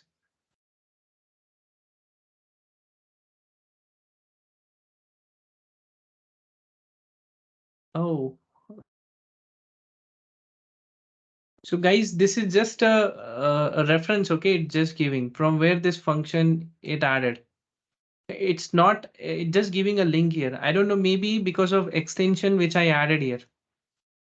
Okay, because of this extension, I think it is giving a link here. Means it will directly take you to that control from where it got added. Okay, it's good. It's a really handy feature here. Because see, when I'm clicking on this, directly it's taking me to this function. It's really good, right? Because let's say in your project there are like more than 100 functions, and in your XML code is more than 2000 lines. Then in that case, this feature will definitely play an important role, right? Because just click of that, it's directly taking to that specific control. So you don't have to do control F and you don't have to search it explicitly. Fine. So now I'll write a code here. First of all, how to get a model. Okay. So let's go back in API reference and I'll search for JSON model. Okay, so this is a JSON model, and this JSON model has a set of different methods like get property, load data, set JSON, set property, get JSON, and get property. All these are different methods which are supported for the JSON model. And even to declare a model inside the controller, this is the basic constructor that we have to define. Okay, now let's see how to get a model from the manifest. So guys, as we know, the model is declared inside the manifest. So how to call or how to get an instance of this model? So I'll write here O model equal to, and then I'll write this dot get owner component. Okay, so I'm writing get owner component. So what is get owner component? Get owner component means it will get the instance of component. Okay, and inside the component your manifest is called, right? So manifest, it is also a part of component because component is the main parent component. So first we will write this dot get owner component, and now inside the component you can write dot get model, and now inside the model in single quotes you can pass model name. So what is the model name that we want to get? Scroll down and you can just copy the name of model and paste that here. That's it. Okay. So this is how you have to get a model which is already declared inside the manifest. Okay, this is the syntax, guys. Remember this syntax. It is a standard syntax. I'm not writing it by my own. So whenever you want to get a model instance from a manifest, so the syntax for that is this dot get owner component dot get model. And inside get model, we have to pass model name because we provided the model name. Let's say if model name is not there, then you'd simply remove the name that we passed inside get model. Okay, so now let's yeah, you can see the button here. So I'll right click inspect and I'll go to source. Okay, and I'll go to controller and I'll put a breakpoint here. Okay, and now let me click on get model. Okay, see, now as soon as I click, we have a breakpoint at line number 15 because we have said that. And now see what it is returning. So I'll copy this till get model. So till get model, it's returning C. It will return entire component instance. Okay, and it has manifest everything, container details, manifest details, everything it has. See, even the manifest it has everything, router and all. So I'll say this dot get owner component dot get model. And now inside get model, we will pass product JSON model. Okay, see, we got the constructor of JSON model. So it will return the constructor of JSON model. So this is nothing but your instance of JSON model. And now inside the JSON model, you can see the details like where the data is available. Data is available inside OData, and inside OData, we have a product collection and product collection start. So how to get a data now? See, when you get the model instance, so there is a method to get the data from the model. And what is that method? Okay, see, you can simply or wait. Yeah, there is a method called get data. Okay, see, this is the method which you can use, get data. So what get data will do? It is a part of client model. It returns the current data of model. Okay, it returns the current data of model, and that is what I want. So inside the model, the data that we have, that I want to get it. So you can write get model name, after that dot get data. So when you write get data, it will return the data which is stored inside the model. See, this is what the data we stored, right? And which is coming from the local JSON file. So on runtime, what we did, we created the data source, and that data source information we provided to the JSON model. And inside the JSON model, a copy of that JSON data is created and it's stored inside the JSON model. And that is what the copy we have here. Okay. Guys, at least you got it, how to get the model and how to get the data from the model. Any questions here?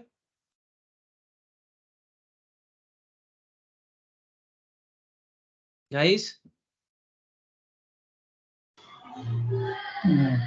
Yes, Avik.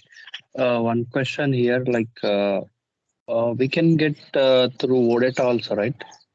Yes, yes. Through OData also you can get the data. Yeah. Okay.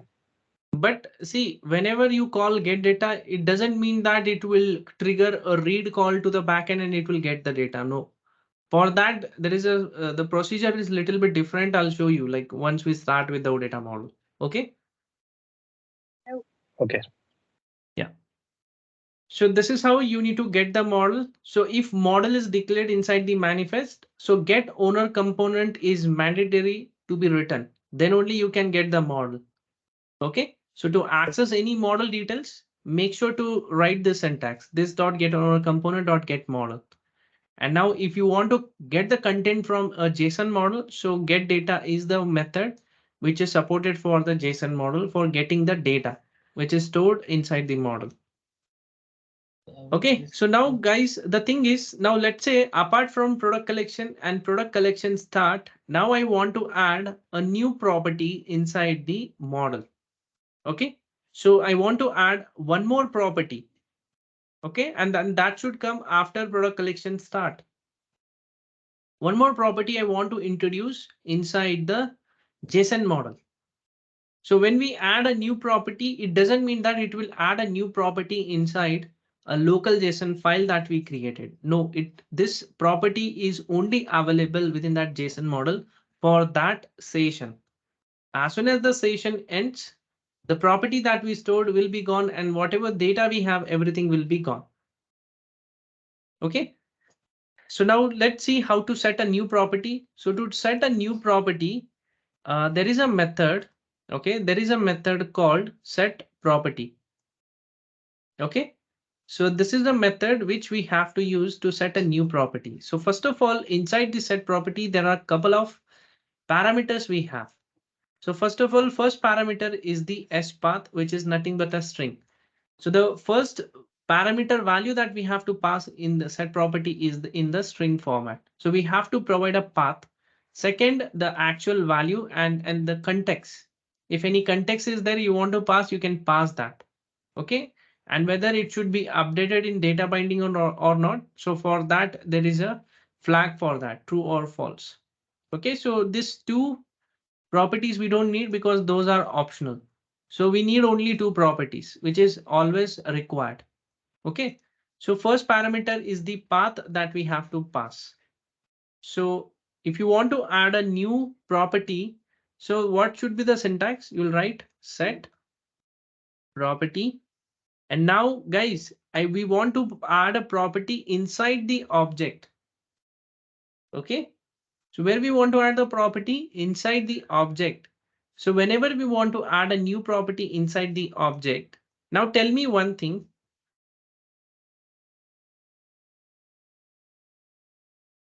Okay, let's say this is the object we have. Now inside this object, how you add a new property? Anyone knows? That object key name equal to values Object. dot any, you can give key name like Okay, object dot, let's say we want to add maybe what we should add. Okay, let's say I'm adding obj.gender equal to I'm adding male. So when I add obj.gender, so what will happen in this case? A new property will be added inside the object. Now see, if you refer obj, so you will see a gender also in this. Okay, that's how we add a new property. But same case when we go with the models. Okay, when we go with the model approach, so there will be no dot, right? What we have to use instead of that, we have to use slash. So that is what our requirement is now. To add a new property, I'll write, okay, I'll say set property. And now inside the set property, inside double quotes, we have to pass path. So I'll say slash property name. What is a property name? Let's say we want to pass sample property.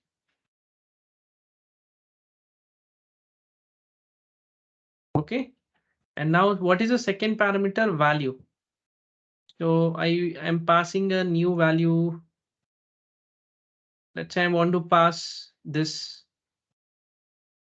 Okay. So I'll paste it here. And now this is what I'm storing.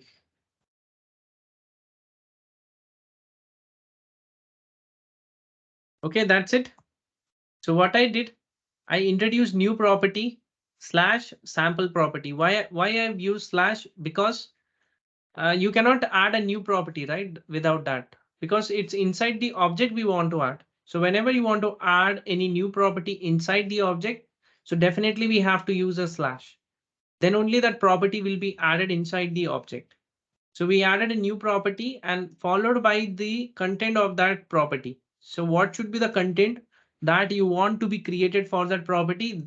That information you can pass in the second property. And now just enter.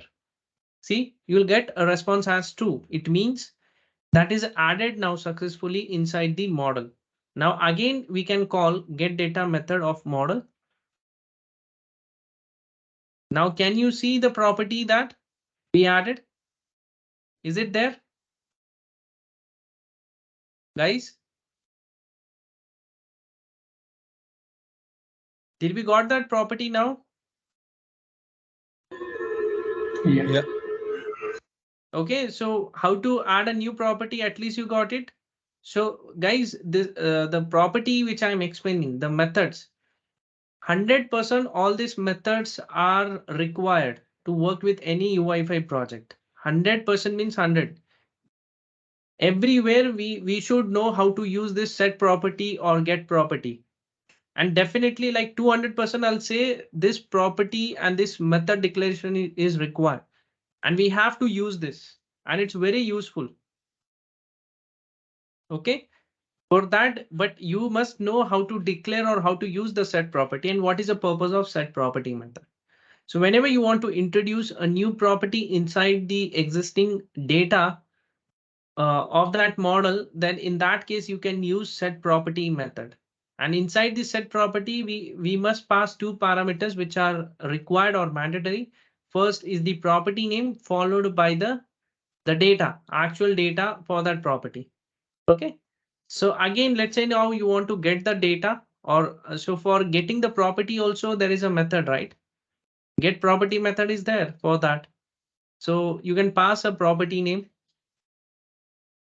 So you can write instead of get data, you can write get property. And now similarly, the way we added a new property in same fashion, we have to get the property slash sample property. So using of slash is always mandatory. Okay. See, now I'm able to get the data. Same, you can get the data for other properties as well. Like let's see, for product collection also you can get the data. See, it has 123 records. From product collection start also you can get. Okay. I hope guys you got the basic requirement. So, Abhi, what is that context actually in the get property method? It was showing Context, right? SDK. See, for context, I'll explain like one more binding type called aggregation. So in aggregation, sorry, in context binding, which is nothing but your element binding. So that is a third type of binding types. Okay, so I'll explain that. But at least it's clear how to use get property, set property, guys.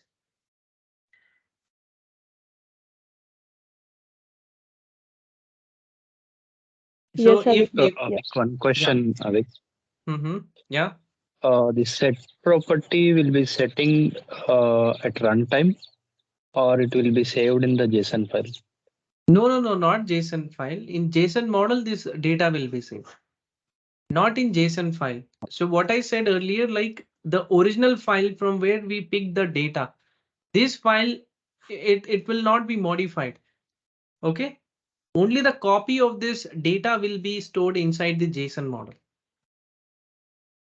But original file will remain as it is, untouched. With this JSON data is there, na? This is static. Like if you want to update in our data, like we have to use that CRUD operations, right? Right. So this whatever we you have written, this only works with the local JSON data. Or... Yeah. Whatever I have written, it only works with the local JSON data. Yeah. Okay, this set property and all, it only works with the local JSON data, not with OData model. Because for OData model, there are different methods to perform CRUD operations. Okay, like let's say you want to read the data, for that read method is there for OData model. If you want to create a new record, for that create method is there in OData model. To update, there is a update method. To delete, there is a remove method. So there are different methods for OData model which will trigger the HTTP request like get, post, put, merge, or delete. All these are HTTP methods which will be triggered based on OData model. So the static model, static data is used for get UI component, like how the UI should represent. Yes. So mostly we use a JSON model for displaying purpose only. Like any sample data you want to store on runtime, or runtime, let's say you want to create a new data and you want that data to be handy for further use. So what you can do, you can just introduce a sample properties like this.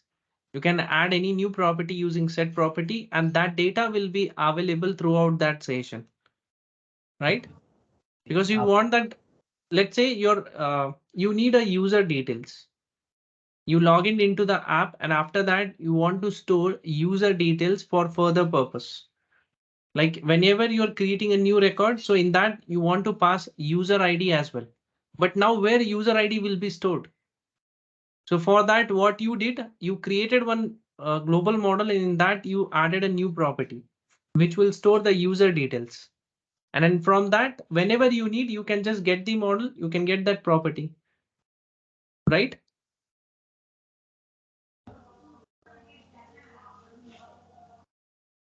Okay, so let me give you one small intro.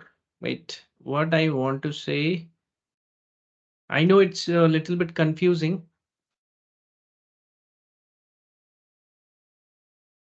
Okay.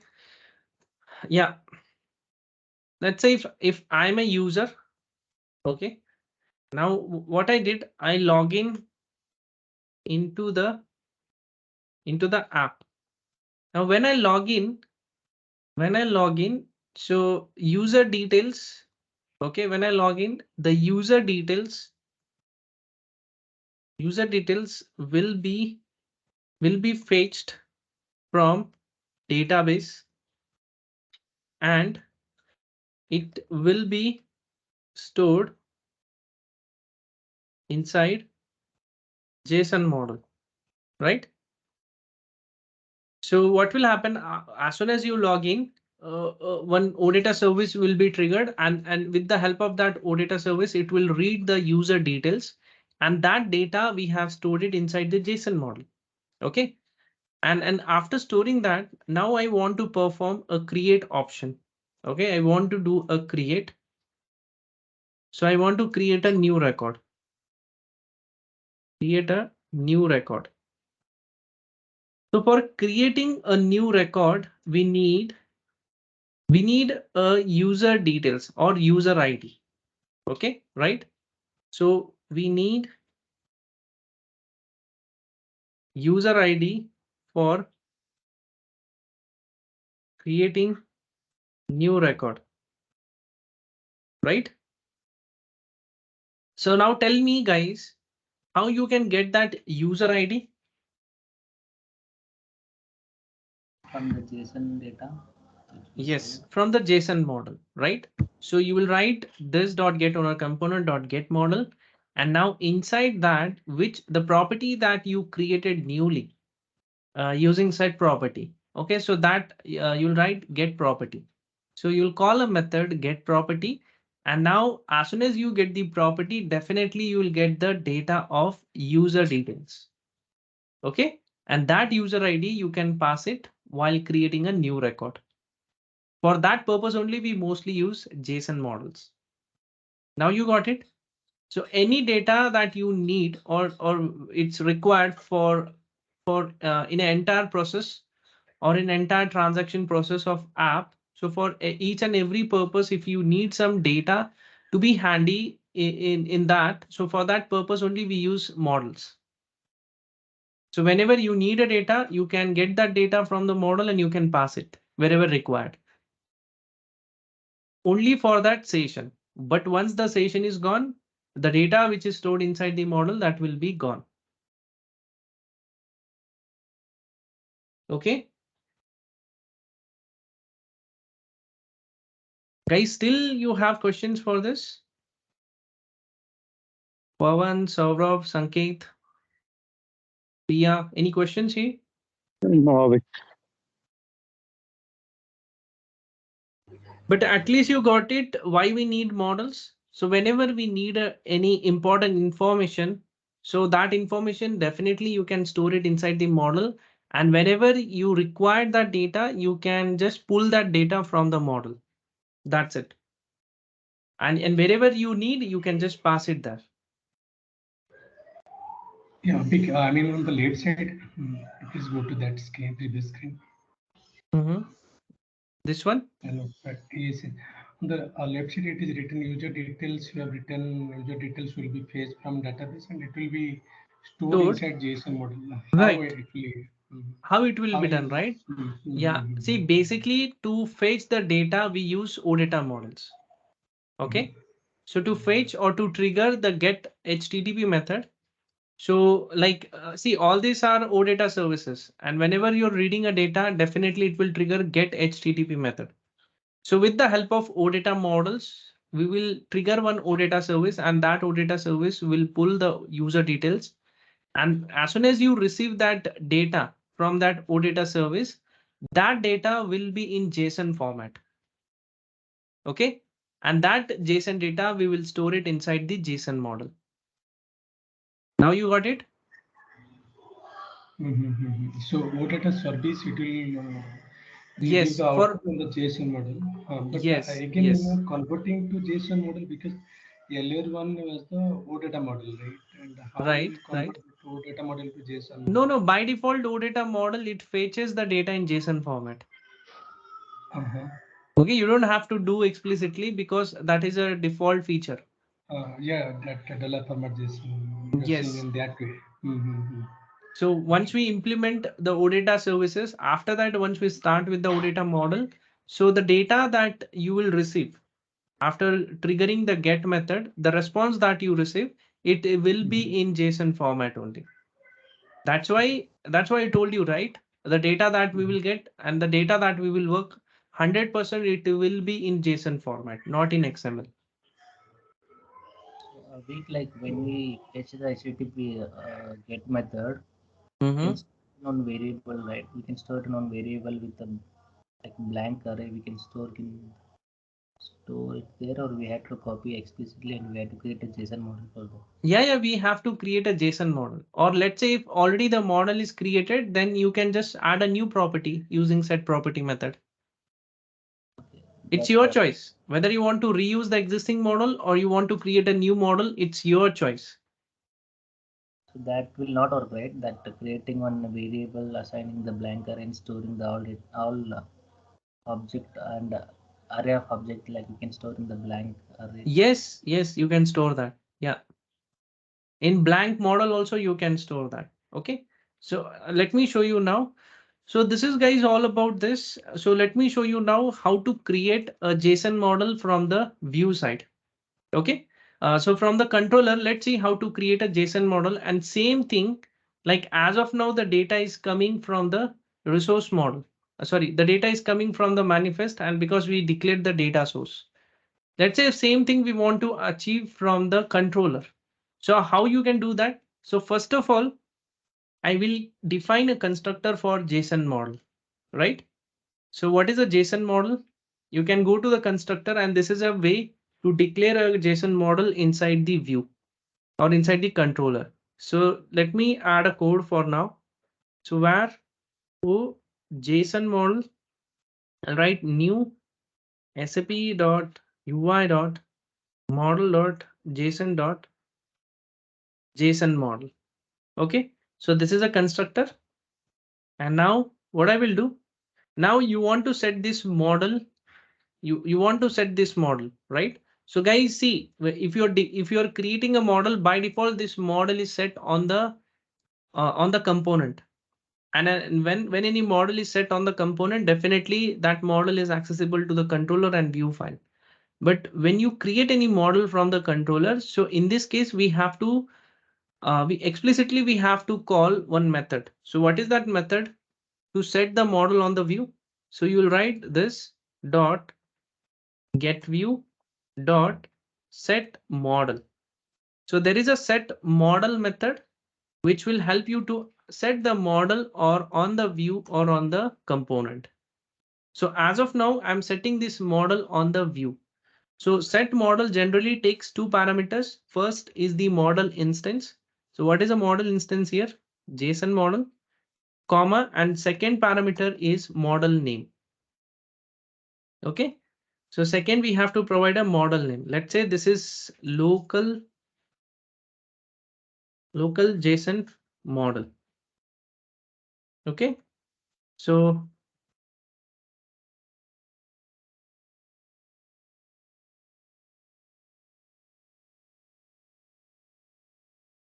So now the model that we created, so this model will have, this model is only accessible to product page controller.js, product page view.xml file. So only product page view and controller file will have access to this model because we have used this.getView.set model. So using set model, you can set the model on view level or on the component level. So set model is the method which is always required if you're creating a model inside controller file, guys. But in manifest, you don't have to call anything, right? By default, that model will be set on the entire application.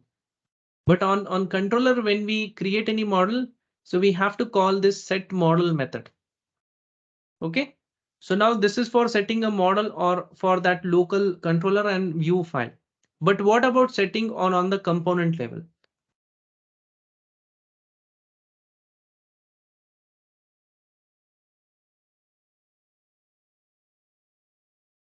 So you can write this dot get owner component dot set model. OK, now inside that you can pass same JSON model, give comma and then model name.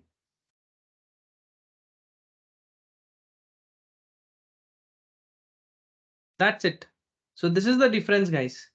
OK, so if you follow the first syntax, it will just make sure that model, the scope of that model is local and that is only accessible to product page view file and controller file. And then for the second syntax, the scope of this model will be global. Global means like app controller can also access, app view can also access. OK, now you got it, the difference, guys. Yeah, Abhi, so this global JSON model is a copy of. I didn't get this global JSON model. No, this is just name of model. You can give any name. OK, what I want to say, like this model, see when you go with getView.set model, so this model is only available to that view and controller. But if you go with get owner component.set model, then this model is accessible to all the view files and all the controller files. Okay, so this global JSON model is not yet defined, right? Abhi? Global JSON model, what? And not yet defined, right? Because we have created, in the yeah model section, we have created a model, but here actually we have not created any model here. No, we created, right? We passed the same. See, this is the JSON model which I initialized. And then this the instance of this JSON model, I passed it in two places. See? Okay, got it. On the fast parameter. Yeah. Yeah. First also I pass, and in second also I can pass. I can do that. Okay, but you can go with any one option. It's your choice. If you want this model to be available in every view and controller file, just declare this line. Then in that case, you don't have to declare this first line. Okay, any one should be fine, depending on your requirement. I've just shown you the syntax, how to declare a global model and local model. So here in this case, Abhi, let's say if we are getting a OData service and keeping in a model, JSON model, and we can put it global also, right? In this case. Yes. Once you read the data from the OData service, that data you can store it in a JSON model, and that, let's say if you want that model scope to be global, right? Then you can definitely you can use this syntax, this dot get owner component dot set model. So it will not require also in the component controller, defining this. Yeah. In that model case, you section don't as have to define this inside the manifest. Yes. Yeah, correct. Okay.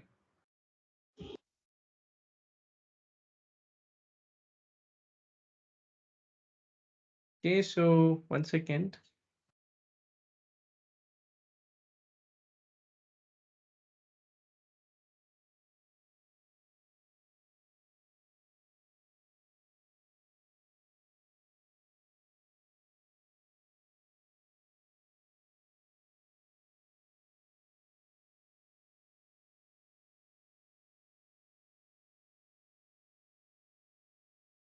Yeah. So guys, any questions here? I hope the small session that we have today, it's almost like all the things you're able to gather. Sovik, Saurav here. Mm-hmm. So Yeah. there are two ways to declare our model, right? One is Yeah. at a manifest.json and another is at a Controller. controller. So I mean, Yes.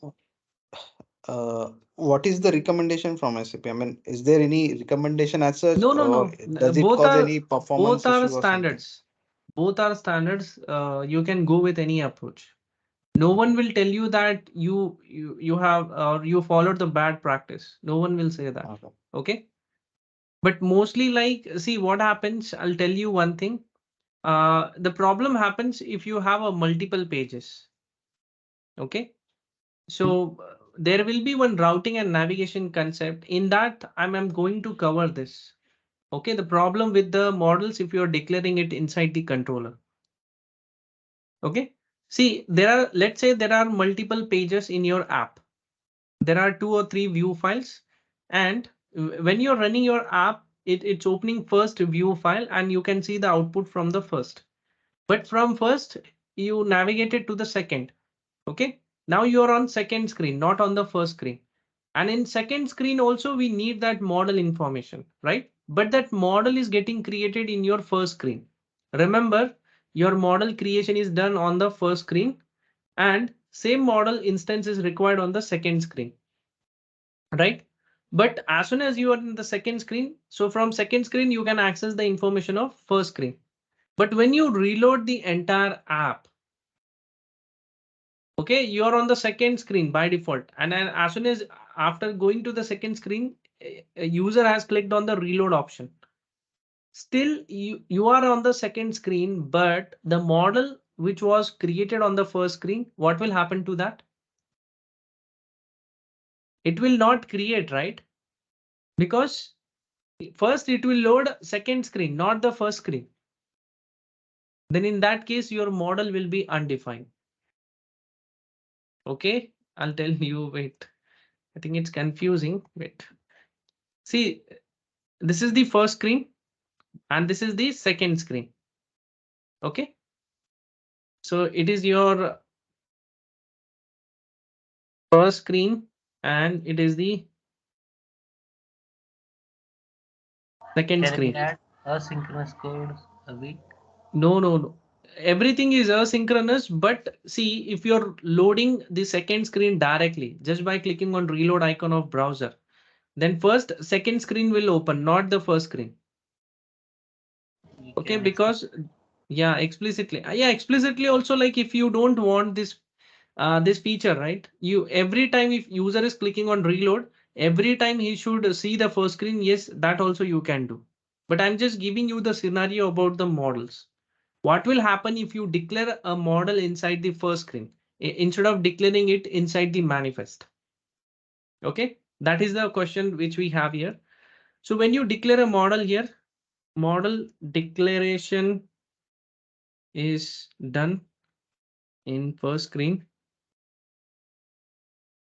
And now model is reused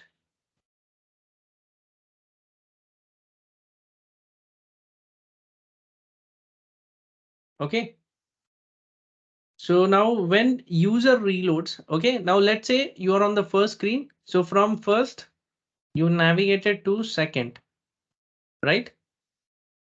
So you navigated to second screen. So when you navigate to the second screen, so now in second screen, we need that model. So you use that model. Okay. But let's say, unfortunately, user reloads second screen. Instead of going back, what he did, he directly reloads the second screen. So what will happen here? First, second screen will load. Okay. First, second screen will load and The model which is defined in first screen, that will become undefined.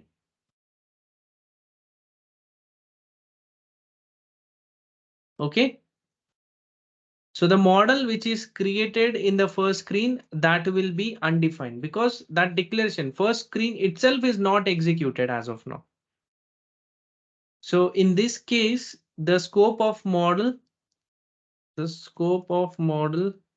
will be undefined. Now you got it, what I want to say. Yeah. Yes. Okay, because model declaration was done on the first screen, but unfortunately, as user clicked on the reload option when he was on the second screen, model itself was not declared because the second screen executed first. Because of that, model is undefined. So when model itself is undefined, then we cannot use the details from the models, right? So in this case, your application will fail. When it will fail if you're declaring that model inside the first screen. But let's say instead of declaring that model inside the first screen, if you declare that inside the manifest. Okay, if you declare that inside the manifest. Inside manifest, if model declaration in is done.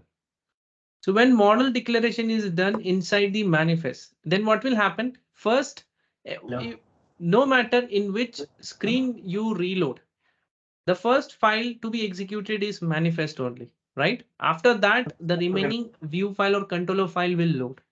So if the model is declared inside the manifest, then definitely that model will be initialized. And if no matter if you're on the second screen or first screen, still the scope of model will be available. Model will not be undefined. Okay, always it will be available for any screen. At least you got it, the basic difference if you're declaring a model inside the controller or inside the manifest. Yeah. Yes.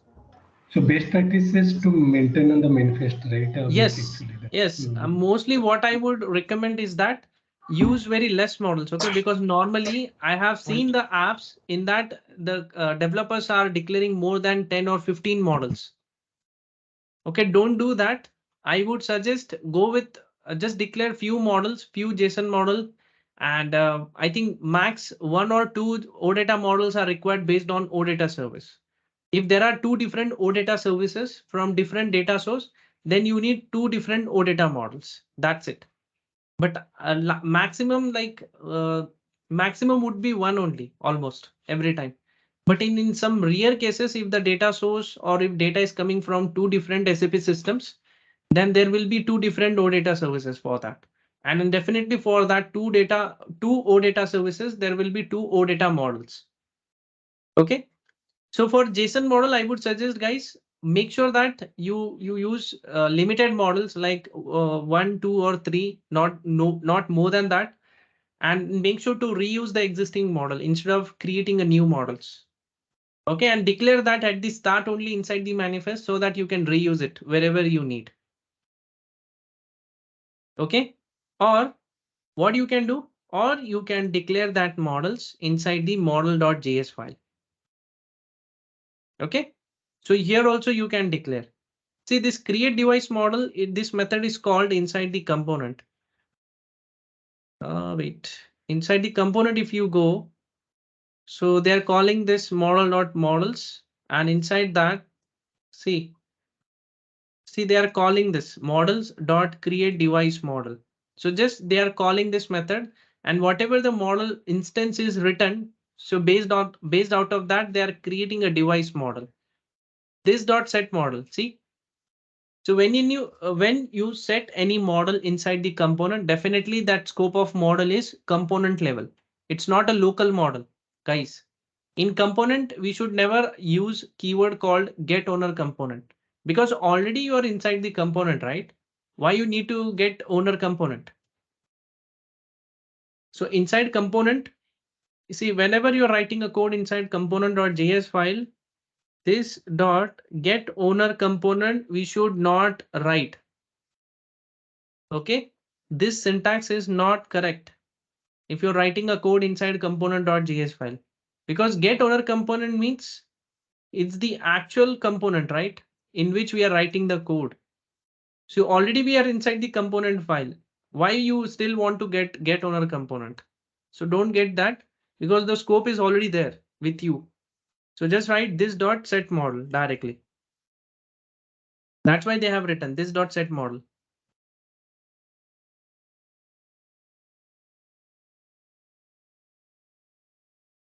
Okay, so what you can do one more way is like, see, I'll tell you one more way. So you can open this model.js and here you can like, it's a create device model, right? Yeah, you can give comma, you can write create product JSON model function. And now here you can just declare O model new JSON model. And now see the device is nothing but it's a data. Sorry, it's a standard SAP library. But how to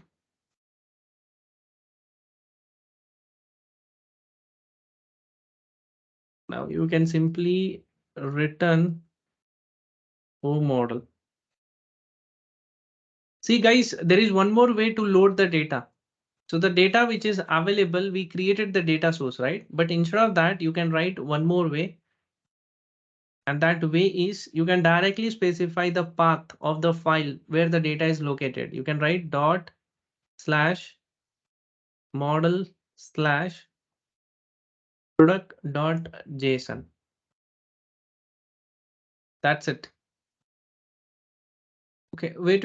Already you're inside the models, then you just need to access, right? So you don't need to go outside.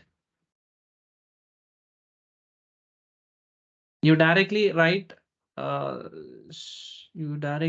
product.json. I think this should be fine. And then as soon as you get the data will be available inside this JSON model and you return the OData model. And now inside the component, set the JSON model. You can write this dot set model. And now you can call models dot the method name, which we called create product JSON model. And what is the model name you want to provide? You can write product JSON model. That's it. So this is one more way to declare a model inside the component. Okay, it's your choice how you want to do that. But maximum I would suggest go and directly declare the models inside the manifest. I think that is an easy way, right, to do that.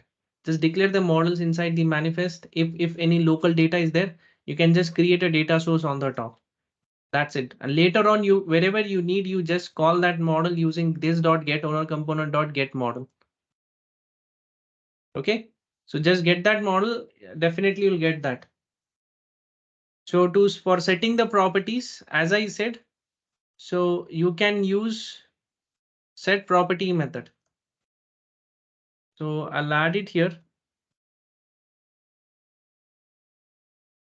Go model is nothing but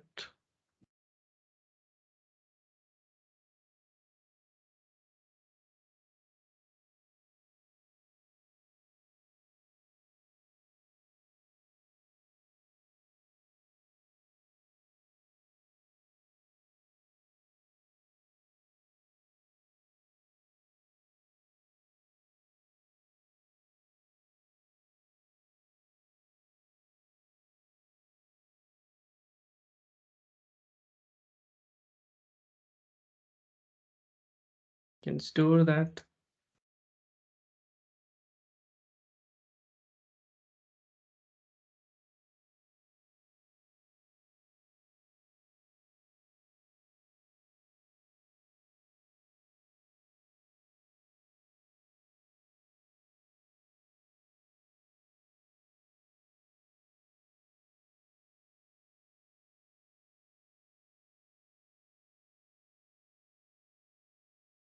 Okay, guys, for reference, I'm just adding all this keyword so that you can use it.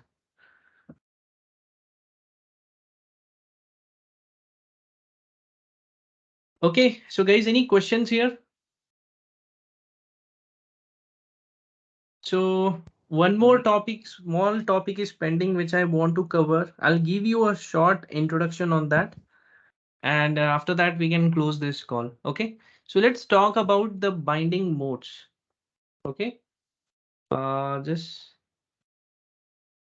guys, just wait for 1 second.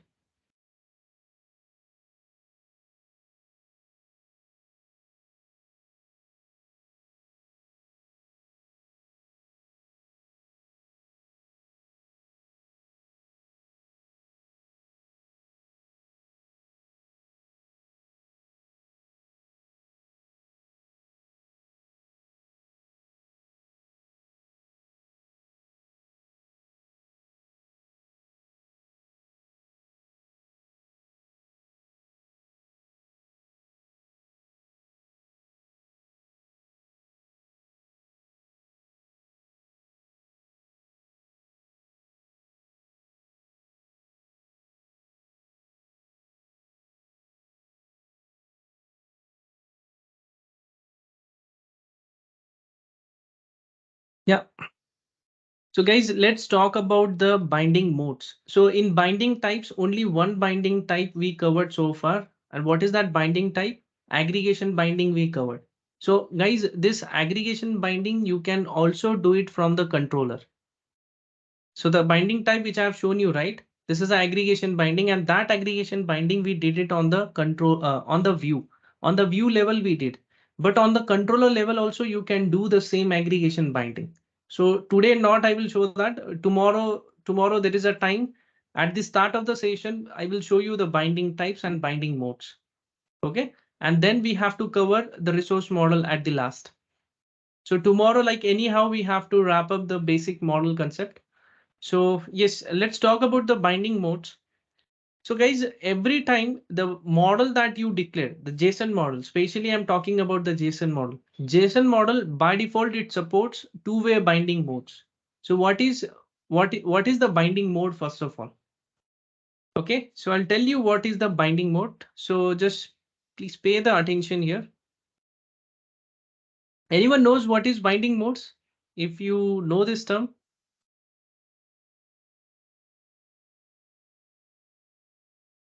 Anyone knows what is binding modes?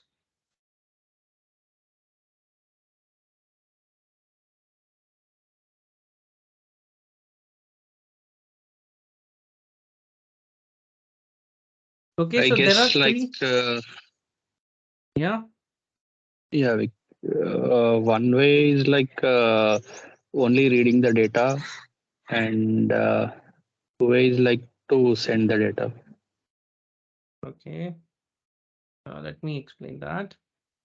So there are three types of binding modes as of now, which is available, and the JSON model that we are talking about, right? By default, the default binding mode for JSON model is two-way.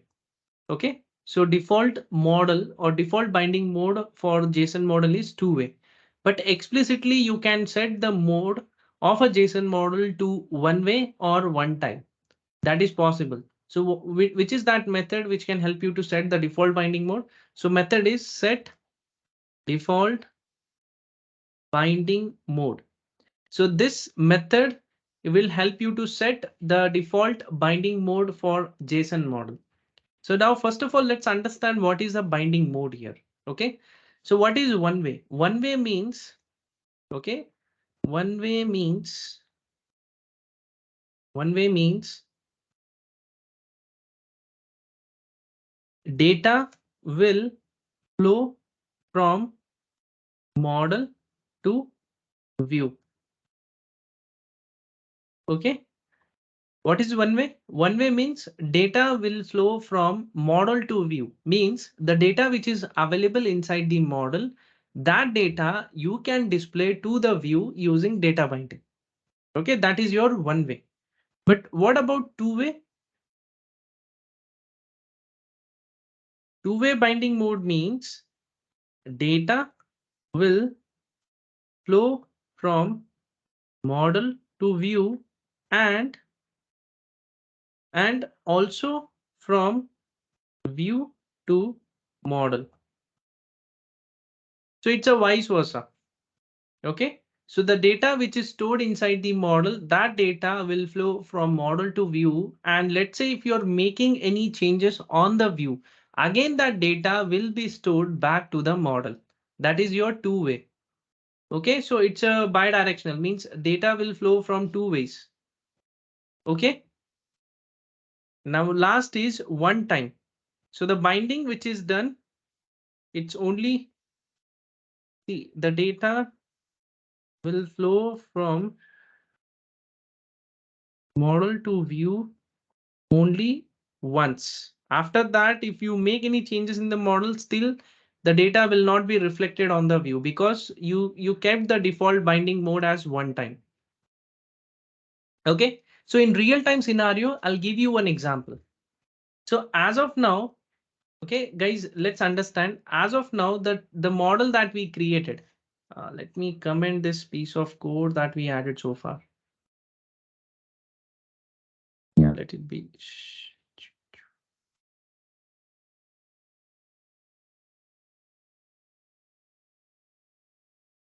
Yeah. So as of now, see that what we did earlier, we created one model inside the manifest, and within that within that model, the local JSON data is stored, right? That is what we did. Now from that model, we want to bring that data to this table. So what we did a data binding, and now I'm able to see this data on the table, right? But this is your one way. Okay, so far it's a one-way process.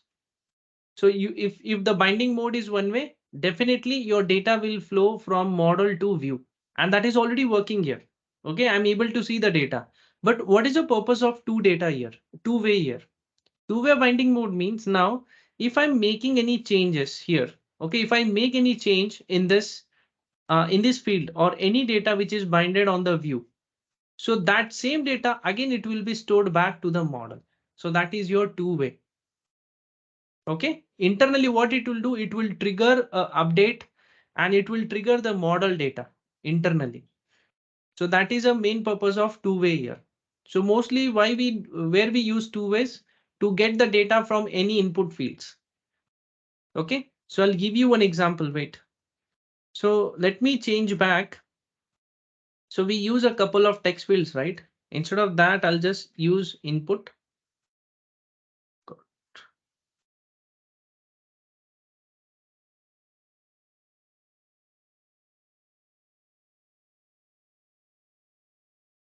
Okay, so I kept the input field for name. Now let's do one thing. Let it reload. Okay. Now, can you see all these are editable now, guys? Okay. So you can change any value. Now, whatever the value you change, automatically this value will be updated inside the model. Okay. Without clicking on save, still that internally one method will trigger, one event will trigger, and it will update the model contents as well in this because we kept the binding mode as two-way. So I'll click on inspect now. Okay, first of all, so I'll put a breakpoint on get model. Sorry. Okay, I'll click on get model.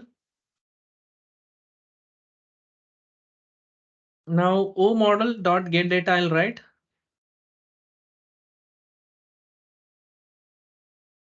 Okay, now inside the get data, I'll look for the first record, and that is what the first record we have, HD 1000 notebook basic 15.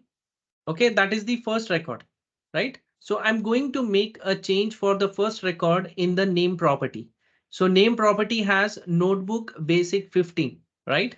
So it has notebook basic 15. So guys, you're paying attention, right? Guys? Yeah. Yeah. Yes, yes. So in name property, we have notebook basic 15 value. So from front end, what I will do? Okay, I'll just remove the debugger. And now here, I'll just remove that 15 now.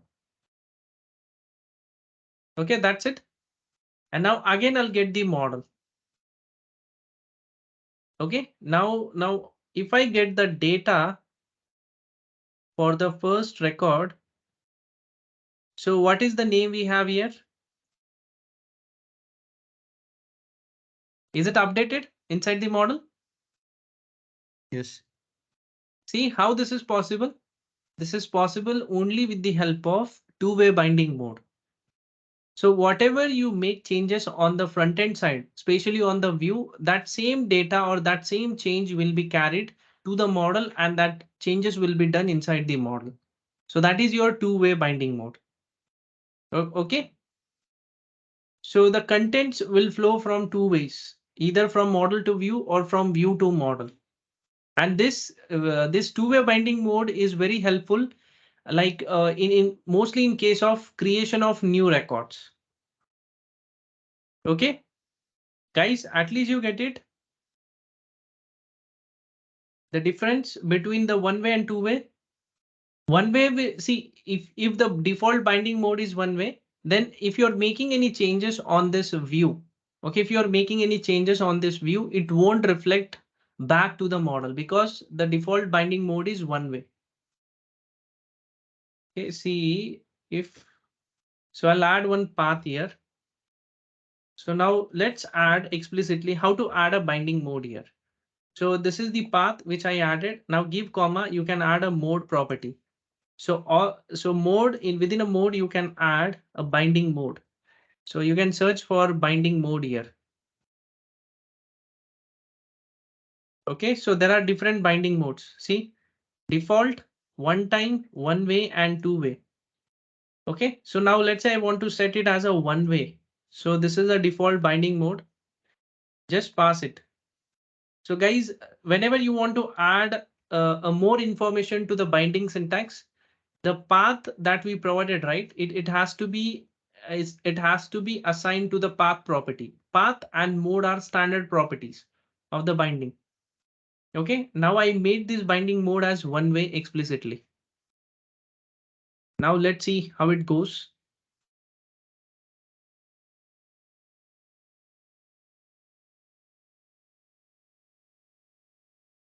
Okay, so now any change if I make to this name field, because for name field we set it as a one way, right?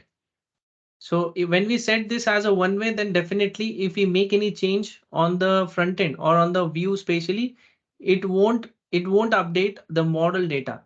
Okay, it should not update the model first of all. So first get the model, get data. You can, yes, as of now, the name has notebook basic 15. I'll remove the debugger and now I'll make a change here. Okay, again, I'll get the model.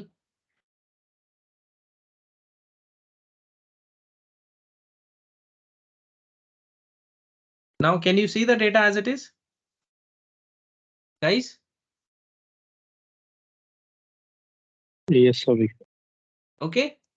So what I did, I explicitly set the binding mode as one way for that spatial property, for that specific property. Okay. So you can set the mode. So this is the standard syntax, guys. The path and mode, it is a standard property. Okay, it's coming from the binding infos. So if you go with manage object, spatial setting.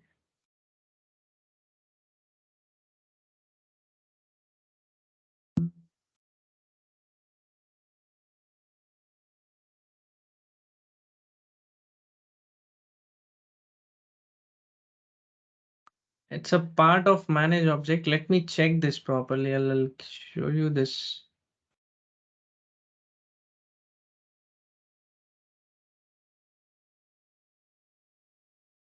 No, the properties which I used, right? It's declared in one API that only I'm checking. Manage object model.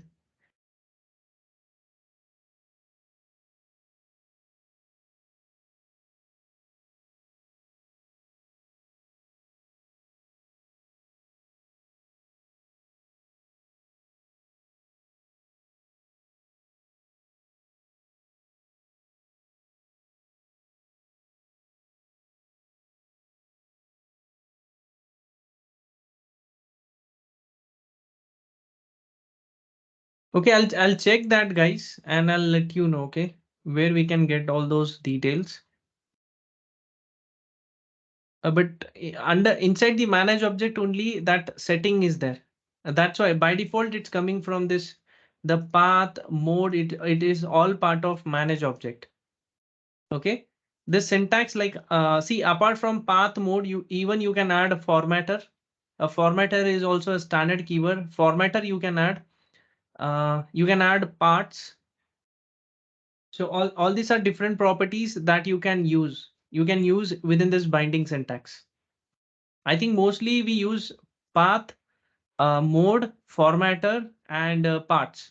Only these four properties we use it mostly, not anything else apart from that. But at least you got it right. How the one way and two way works, guys. See, by default, JSON model, the default binding mode for JSON model is two way. That's why any change if I was making on this name input field, so it was reflecting in the model data. But now explicitly I made that name input field as one way binding mode. So now going forward, if I make any change in the name input field, it's not even reflecting inside the model, because we have set that model way to one way, not to two way. Okay. So one time means it's same like one way. So whatever the change you make in the model, that will be only once. So JSON model, for JSON model, we never set one time. So that is only responsible for the resource model. Okay. So inside the manifest, there is one more model called I18. Can you see this I18, which is a resource model? So default binding mode for resource model is one time. Okay. And it only supports one-time binding mode. Resource model doesn't support one way or two way. It only supports one-time binding mode. So tomorrow we'll see what is one time. But yes, and it is a part of resource model. We'll see that. So tomorrow our first priority is to complete remaining model types, binding types, that is element binding and property binding. So that two binding types we will cover. Binding modes, yes, it's almost done. And then we will start with I18 model, which is nothing but your resource model. Okay. So guys, any questions? The topics that we covered today, for any topic, any questions are there in your mind that you want to discuss? Controller.js. Controller.js. No, sorry, component.js. Okay. Tell me. We just we inserted that where O model you just created, no? Which one? Which one? Just creating a product JSON model from the Yeah, yeah. controller. See this. Yeah, this function I declared it inside model.js. So there is one more way, guys. Like if you don't want to declare inside manifest or inside controller, then there is a separate JS file, models.js file. So within that JS file, you can add multiple functions, and that functions will return the response of that model, or instance of that model. So So you just here, declare a model declaration here, and you set that model inside component using this syntax. so first we have to declare in model, then controller, right? Yes, then you call that inside component.js file. Yes. Or otherwise, I would say declaring inside manifest is the easiest way. You just add the model name, provide type and data source, that's it. Can And open use it wherever you want. can you open component? Yeah. So you are importing from the model, right? Model. Yes. Yes. Okay. This is the set model, right? It will set that create device. Yes. Yeah. So see, guys, apart from manifest, if you want to use that model, like if let's say if that model is not created inside the manifest, then wherever you want to create the model, definitely we have to use set model method. Okay, but if the model is getting declared inside the manifest, so for manifest, we don't have to use set model, right? Because already it is set. Internally, the model is already available and it is set to all the views and controllers. And we like in the from the component we are displaying from the view XML file or what? Yeah, yeah, yes, yes. So see, if I set this model on this component, right? So when you say this dot set model, definitely this model is set on the UI component. So this is main parent component. Okay. So when you set any model instance to the main component, definitely that model is accessible in any view file or controller file. You have access to that. In any directory. Yes, in any. Yes. You can access that easily. Even you can do the binding. So the binding that we did, right? This will also work for any view file because that model is already declared inside the component and it already holds the data. Then you can definitely use that model wherever you need in any view or controller file. Okay. Any other question? Avik, Yes.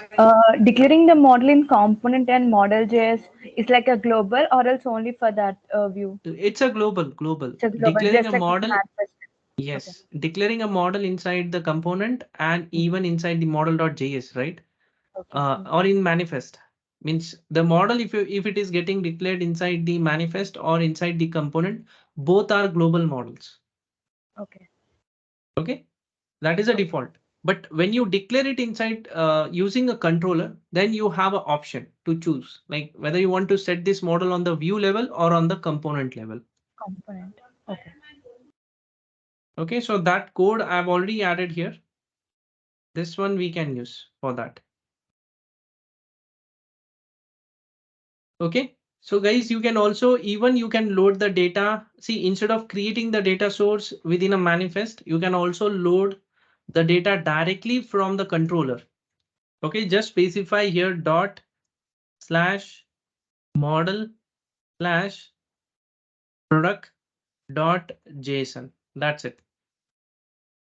So when you provide a path of that JSON file, so that data will be loaded and it will be stored inside the JSON model. And you set that model on the view or on the component level. So at the end, again, it will load that data from local JSON file and it will store that in a JSON model. Okay, so this is one more way. So this syntax will definitely, it will ignore this syntax. Okay, you don't have to write a data source here inside the manifest if you're writing this code here directly. So Avik, you are returning that old JSON model, right? That Yes. so in the page, like we have to use that old JSON model slash like that, or Where? in the XML.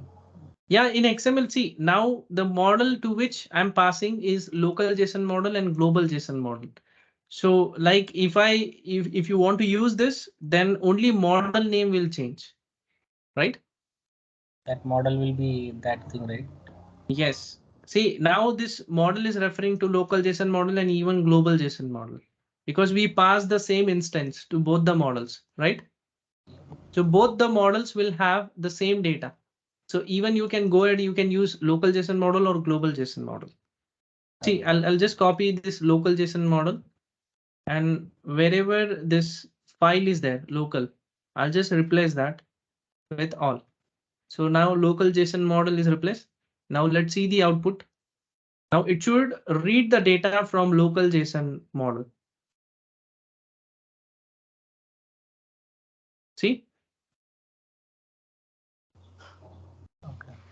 Okay. The better thing Only is the path matters. This path matters. This path should be defined properly. Dot means coming out of a controller folder. First, see when you specify dot, what it will do, it will make sure that you are coming out of the controller. After that, you want to access model folder, so that's why I provided slash model. And now inside the model, you want to use product.json file. So that is what the path we provided here.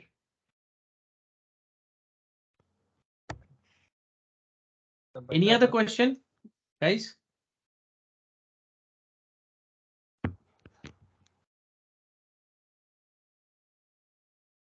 Okay, fine. I think so. I'll just stop the recording and I'll upload this.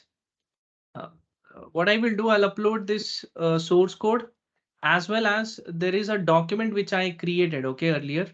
So that document I will upload. So you can refer a source code from that document as well as from the source code file. Okay, whichever you want, you can use that. Okay. So tomorrow what we will do, we will complete the remaining binding types. And after that, one binding mode is left, right? And then resource model, and then we will perform a CRUD operation on this local JSON data. Okay, so we'll see how to add a new row inside the table, how to update that data inside the model. Okay, so all that, and how to delete a record from this table. So basic CRUD operations we will perform on this local JSON data using JSON model. Okay, so please make sure that you attend tomorrow's session, and we might have to extend for half an hour tomorrow also.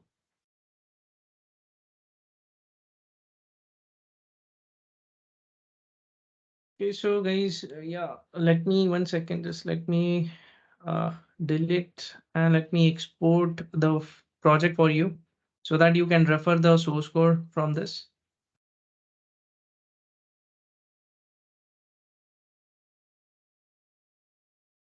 Okay, I'll upload this Yeah. and